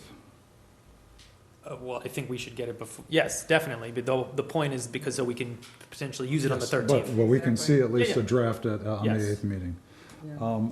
Now, we've inserted, so we changed the agenda to include fall town meeting articles. I think we should just do that now. And I want to point out that normally, we did this because we wanted to discuss a meeting that happened between a number of people who were part of this on Thursday after our deadline for putting an agenda item was in. And so according to the open meeting law, if something comes up within the 48 hours, which could not be reasonably expected, we can put it on the agenda. And so I want to bend that just a tad and start off with saying that normally we have time for reviewing presentations to town meeting. And my failure in not putting that on this evening's agenda. And so this is where we don't have another meeting scheduled before town meeting to review those. And so one of the things that I was wondering if the board would be open to having a meeting next Tuesday. Now, next Tuesday, we don't have a scheduled meeting in the evening, but what this would be simply a review of Article 1 report and a review of the presentations for the warrant articles that we. Selection. Day, no. I mean, typically we don't. Boards don't meet. Typically on we don't meet, election but the question is what, you know, Well, we're I'm either just- having a day meeting. I think it's important we have at least a review of the Article 1 comments by November 8th. I don't know if we'll get to the warrant articles on the 8th. Well, is a day meeting possible? Yeah, is a day meeting I- possible? Because, you know, Well, I could squeeze it in, but, you know. It would, presumably be a meeting early in the morning, if that's possible. So that was, Do that, but- You are all welcome to meet, but I get paid hourly, so I can't meet Yeah, after that's 7:45 in the enough. morning. No. So Okay. I'm not gonna do so this. it's fine. You're basically, it's just, you're leaving it up to Yeah. Diab and I to do it Fine to me. without. okay, well, It's not that we can't handle it. It's more of generally the board likes to be part of it. yeah. Can't share it. We can't share it. We have, this is something that has to be an open meeting, unless, we have fewer than 2-3 people who show up, in which case it's not a quorum. But this is, and again, I apologize, this is something that should have been on this agenda, and I can go into great detail as to why it's not, but that's not important right now. So if we can schedule a meeting next week, and for those who can make a meeting on Wednesday, if Tuesday is out, Wednesday morning? I could do Wednesday morning, I think. Let's see. Heather, is there any time Wednesday that would work for you, or you just would rather not?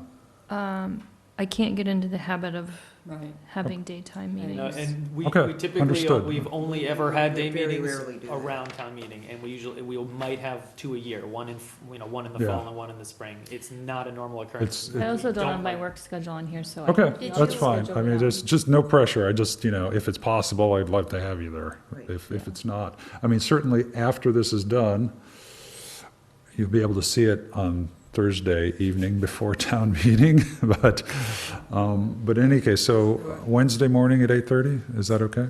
And whoever can make it, and whoever can't. Right. I mean, it seems like that's an easy enough thing to do. If you can make it, you can make it. And if you want to call in and just listen, you can do that too, All right, Okay, so so- that's the 7th at 8:30, 2 hours, and we'll have it down in your office. whatever. Okay, thank you. So let's go on to, The articles? well, the only thing we can talk about right now in the fall meeting articles is the reason why it's on the agenda, which is, Brian, do you want to? We could talk, I mean, if fall town meeting articles is on the agenda, we can talk Okay. about anything related to it. Right. Well, do you want to give us a brief rundown on the meeting you had last Thursday, which is the reason that we pulled this in?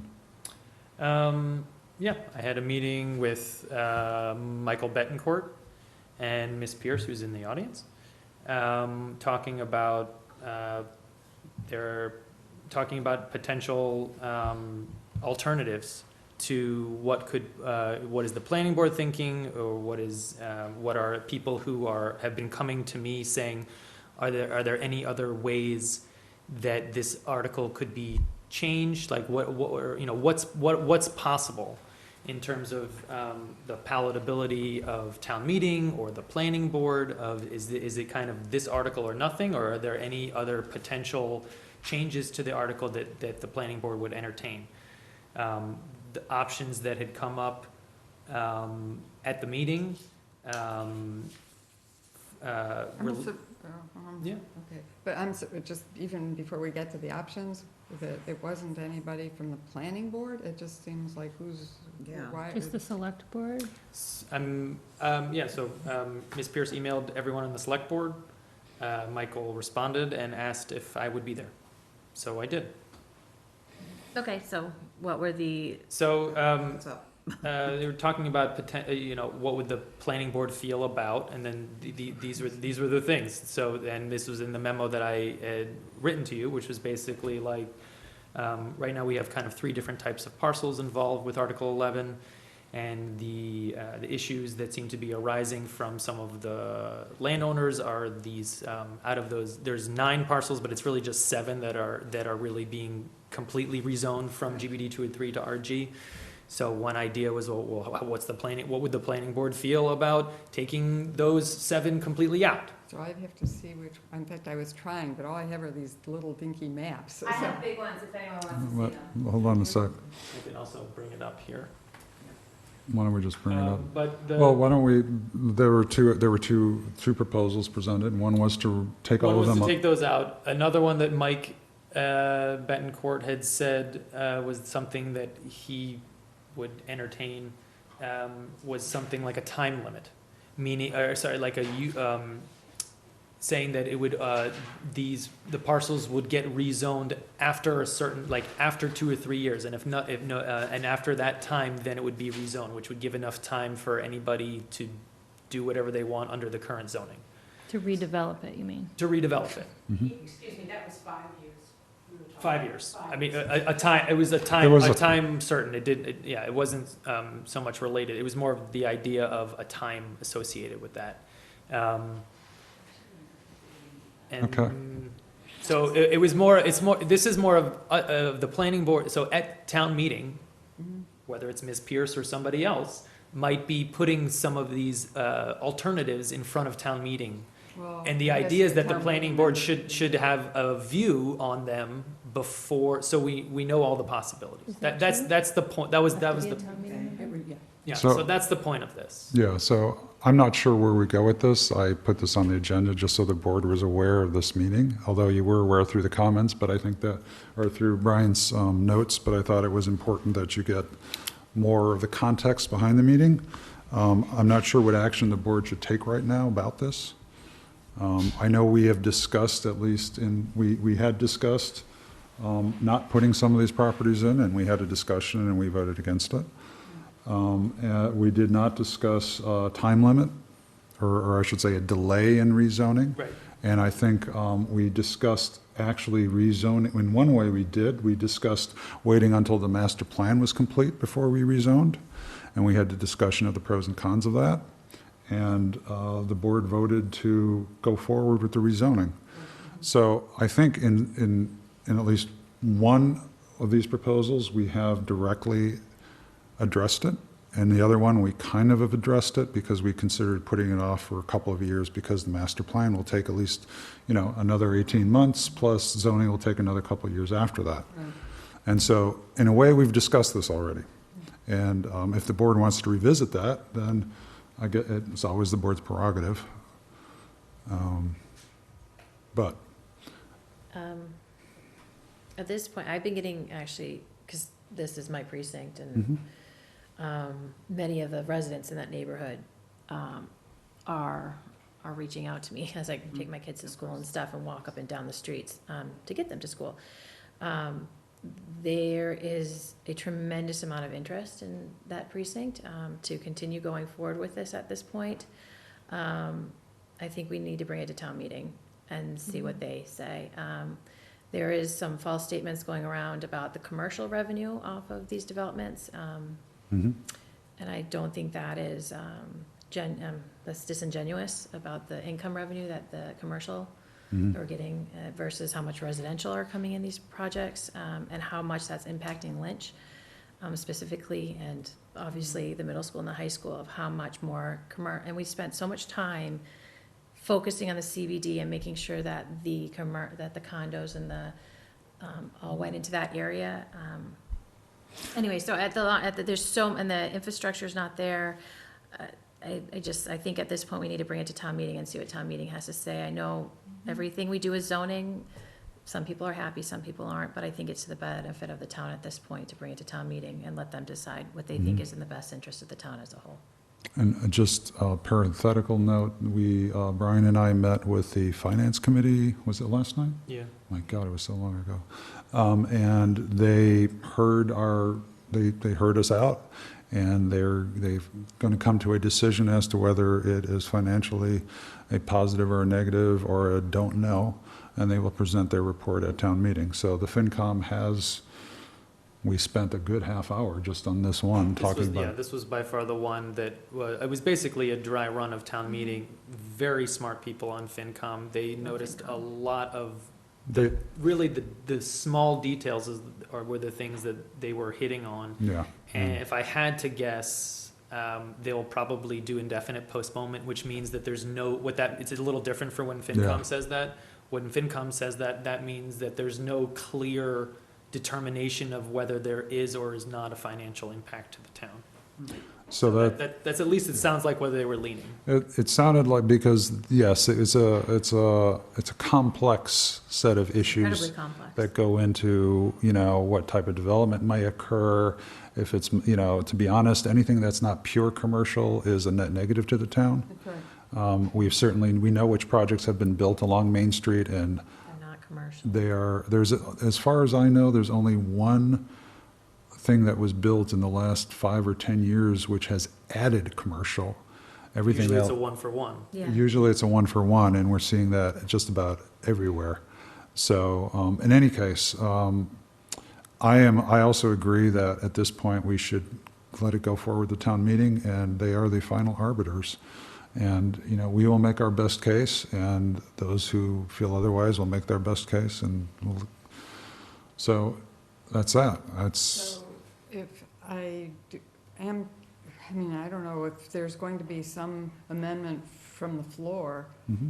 I think it's possible, yeah. Obviously, it sounds like we're not interested in, but I assume then the people in the town meeting have to know which parcels they are. So would we want to know, are you It's in our, so it's in our backgrounds and motions, we break up so there's 39 parcels, I believe 26 of them are effectively no change. And then there are 4 that are what we considered up zone, and then 9 that are considered down zone. These 9, but it's really 7 because 2 of the 9 are way off of Main Street, are on Glenwood Ave they're not even close to 150 feet from Main Street. They were most recently developed as single-family homes. They're not. I can tell you exactly which properties. It's the 7 parcels that. Yeah, so it's the one house on Canal Street, the Ms. Pierce's duplex on Water Street. Aren't there photos of them all in that resident's PowerPoint? There's also, there's the abutting property from the back, on Richardson, and then there's Mr. Albiani's property on Clark. Excuse me, is the audience allowed to speak? Because I'm No. not affected. No, sorry, no, we're not having any public discussion, because we had at least 2 public discussions on this. People travel for work and they can't. I understand that, but that's why we really ask people, excuse me, if you would like to give us input, please email it to planningboard@Winchester. I haven't heard a response from anybody here. We receive, Not one person has given me the time of day to respond to. I'm sorry, we receive lots of email. We don't respond to each one, but they are all recorded, because they're all part of the public record. They're all available under open meeting law. No, I'll finish, but the board had 2 public hearings. We had a lot of intense discussion, so we're not open to any more any public hearing. So that's. Do I recognize that you're in a butter to these properties? I'm not in a butter to these You are properties. within 300 feet of one of the affected properties. That's an butter. Okay, fine. Excuse me, you're not in order right now, and I'll point out that I am not the final arbiter. There are approximately 180-some people on town meeting who will make the final vote. And my position in that neighborhood has no impact on those people. So that's my position. Everyone knows that I live a block away from Main Street. I have been very open about that from the beginning. If you think it's a conflict of interest, I don't have the final decision on this. If I had the final decision on this, if I was part of that, I would recuse myself. But the final decision is being made by town meeting by 180-some, I'll keep driving that number up until it's right, who have independent minds, will read and listen and come to their own decision. So. You admitted to putting this proposal forward, actually. It doesn't. You're on the record of saying that. I don't know that that's pertinent to this. As long as the planning board's aware of kind of what's. I think the planning board is very aware, because they've been awake for the entire time. Anyway, so the whole thing is out of order. So let's continue. I think we're done with this. So my only question is, so that at least I'm not blindsided, if there's something, I suppose presumably if they find someone to make this amendment on the floor, I'd want to see it. I assume it would come up on the screen, but I'd at least, from this perspective, like somebody to send me. We will have, Or you guys can have the photos available? we will have, we're gonna show all the properties. Oh, great. Because that's important that everyone see where they are. So, yeah, that'll be up there. Just have to wait when I'm in town and the sky is sunny. So that is, I think that's all we really we wanted to talk about in fall town meeting articles. Unless there's something else that we need to I cover. wanted to ask a question. Uh-huh. So on the article, that's the 50%. Mm-hmm. So I think we all received one email, because it came to the planning board regarding, that they felt it was slightly, Unequitable, what? unequitable, or Unequitable. inequitable. So when I started to look at it and read through it, and then I also received another email from another individual, kind of explaining why they also felt that it was, and I am starting to believe that I believe it. That I think they are correct in their position, and I think there are But other are ways. we talking about dormers or square footage? No, Square footage. Square The footage, 50% right? addition of square foot, oh And yeah, not the 50. I feel that those comments are accurate, and I think there are ways that we can address the concerns. We wouldn't be able to address them for this town meeting, but I think we could come back in the spring with a better, more evenly applied to address the issues. Well, we could propose an amendment to our own. Yes, we can. So But I don't think doing the percentage, though, is the solution. I think it's changing looking at the square footage. But that's what we had and were responding to, had. right? I mean. Well, I don't think it's low enough, but what do you think, Brian? I mean, from the beginning, I said that I had some reservations or concerns, I think it was the word I used, specifically about the smaller parcels, or not the smaller parcels, the smaller homes. The example that seems to be extremely relevant is you look at the example of someone in the RDB 10, which right now the trigger for review is 5,000 square feet. So if we put this in for an additional 50%, someone who has a smaller home in the RDB 10, let's say 1,200 square feet, they wouldn't be able to go to 1,800 square feet without site plan review. But the 2,000 square foot home that's right next door can go to 3,000 square feet without site plan review. That does It's not, just not evenly that just does applied. not. What if it's like a minimum, like the minimum total square footage that this is applied to is, Well, say, so I 2,000 think- square feet, and below that, it doesn't apply? I think we have very simple, good, conservative triggers right now for site plan review in all of the zones, 3,600, 5,000, 6,000. I think if anything, we would change those numbers Yeah. rather than add something like this. And like I said, I have said this in so many words for some time. I am concerned that a single number for each district doesn't take into account the local density in the neighborhoods. So then you want to look more towards an FAR then. But doing this is you could have the same lot size. Right, the way it works, I mean, right now, if you have 10,000 square foot lot, 10,000 square foot lot, much older home, much newer home that's bigger, the newer home that's bigger would be able to put a very large addition without review, and the smaller home that we're trying to keep, because we need more smaller and mid-sized homes that are unavailable in town. So we're making it harder for the smaller houses to expand. But this came from not wanting to like double the size of the house. Yeah, I think there's ways So we you can go get from- that, but I don't think There- there's. So from 1,500 to 3,000. This catch-all is, I've had concerns specifically for the smaller homes. Yes. That is my only concern. Yeah, I mean, this was partially driven by someone turning a house into a garage and building a 4,000 square foot on the side of it. So this was sort of driven by the fact that they were, in my opinion, abusing the zoning laws for things that were provisions that were designed to give relief to homeowners to put in additions on their existing homes, and they abused it to build a home on site next to a garage. So the idea was to try to capture that by saying you can't increase the square footage by more than a certain amount without coming in for review. So I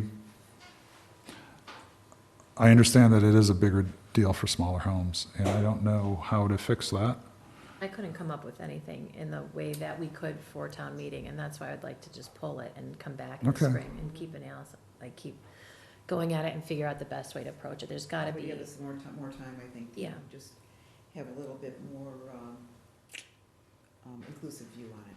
Yes. Yeah, I agree FAR is the right thing to do, but we know how. FAR is certainly more equitable because it basically says you have a bigger lot, you can build a bigger home. Most people understand that. Yeah. A lot of people don't understand this for good reason. We know that, well, we've had discussions about FAR before, and I know, Heather, I think I remember you saying that, no, this Heather, that you had concerns with FAR. At least I'm back so you could talk. No. That you had concerns with just plain FAR because it drove people to build as much as they could. Was that? Maximize the floor coverage. Yeah. And so that was. But I mean, essentially, instead of having the square footage triggers, we wouldn't have a square footage trigger and an FAR trigger. We would get, the idea would be to mold that square footage, take those square footages out and just use FARs. I think the square footage is actually doing its job. The square I just think footages are it's working. too conservative. Developers are telling us that it's working If because we're not getting a ton of these site plans reviews. We're getting a few. That's a good thing. That means that people are not. They're deciding, I don't want to go through that process. That's exactly what that means is that this process is working. Yep. So I'm happy with that. The numbers are rather large, though. I mean, when we knew that going in, we're only going to get this past town meeting. These were baby steps. Yeah, exactly. So we've gone through this first step. It's been a little over 2 years. It seems to be working generally well, with hiccups along the way. But I think tweaking that is a better fix. And by tweaking, you mean we lower the square footage? I don't know if it's lowering the square footages or going to an FAR, but it's still under the same vein. This is adding a different type of trigger that, in my opinion, I agree with Heather. I think it's inequitable. But the thing that does capture, just to play devil's advocate, is the context of what was there. Mm-hmm. It captures the scale of what was there. It doesn't capture the neighborhood, though. It doesn't capture what's next to it on all sides. You could be surrounded. Yeah. A person came up to me today as I was walking to my car, saying the same. He's like, I'm in the RDB 10. I have a 4,800 square foot house in front of me. I have a 5,200 square house up to the left, and another 4,800 to the right. I'm at 1,800 square feet here. Right. And they can do all this. What's going on with this? It's just, okay. And I was like, yeah, I agree with you. So do we want to make a motion even this evening? I think it's obvious that this is not the right solution. I think it's a really easy argument for someone to come up and say just what I said. that is our own argument. It's our own against argument. ourselves. So yeah, I think that's. I think we should vote to pull. Well, I personally. You want a motion to indefinitely? Is there a motion? I'll make a motion to indefinitely postpone Article 12. Article 12. And is there a second? Second. All those in favor? Aye. All those in, no, I guess it's 5-0. Wow, that's 2 we've gotten rid of. Whew. Okay, so we are now, You'll tell them, somebody will tell I'll talk. the moderator. The moderator? yeah. I'll talk to a few people before him, but yes. Okay. Tamp down all the excitement out there. Do we have any Good call right other things on fall town meeting articles? Thank you for bringing that up. You're welcome. I didn't want to. So do it. our action items, I believe, are, I have Heather Hannon's list of requests for the applicant, which include elevations and views from Main Street up Vine, the neighbor's view from the top of Vine looking east, an accurate street view that's not relatively high up, something more like 4'6". A view of all the Main Street buildings is viewed from the public way. Yeah, but Cross sections of the building and a traffic impact I want analysis. to make sure we're clear, because you'll have to be the one to say that's not what we're talking about. We want something that looks at it straight on. A flat elevation of Straight Main on, Street, yeah. and a Thank you. flat elevation on elevation. Vine, not a perspective. Yes. And the trees need to be removed. Just a horrible way of putting it. I, I know, that's why I was So- just, So you can I understand what you accurately see mean. the building. I know. Here's architecture 101. I When know, you're I- designing something and you don't know if it is great, I- you throw You trees. put a tree No, in there's front a of it. better one, and this is, I don't even mind if the camera's on. It's called, and this is not my term, parsley round the pig. Parsley round the The pig. planner term, if it's not your world, it's all. Wow. Anyway, so Old school planner you terms. can't- It Okay. hides things. I know, I just, Okay, so I I'm have all removing of the those, trees. and then the other ones are specific to me that relate to, the Capstone communities, they were, we don't have time to talk about how amazing that meeting was. that was amazing. Amazing. But, That was amazing. I Oh, wish I'm we gonna would, cry. I wish we would deal a lot more with, developers like them. Oh, I will give an update though, that my friend Thatcher from Beacon yeah, Communities, Beacon. he was gonna get back to me after we talked, but he said that since, he knew Jason was presenting, that maybe we could think about if we want someone else to come in after that, because Oh, yeah. Because he did work at Beacon We and- should, the fact that a lot of other communities are not doing this, because, the reason why they're not doing it is because there's like a community housing corporation, or there's an economic development corporation that's going out and finding these developers. We don't have that. he said they do get called in a lot to From municipalities. MHP, no, not from municipalities, they said so they work with Mass Housing Partnership and as well as Mass Housing. No, I'm talking about my friend. He Oh, said they oh. have presented to towns, but what happens, the reason for that is they'll be like, we have this building someone wants to knock down, come help us. Oh. And they are like an emergency response team. Oh, Oh, well, we I don't want to mean- be emergent, we want to be proactive. Yeah, Right, I mean, right. honestly, what you almost want to do is not necessarily specifically to them, but to developers like them. You basically say, you sit them down with our housing production plan and say, this is what the town has said they wanted. Help us not find the locations, we will help you find some locations, and you help, you basically see whether it's a winner or a loser.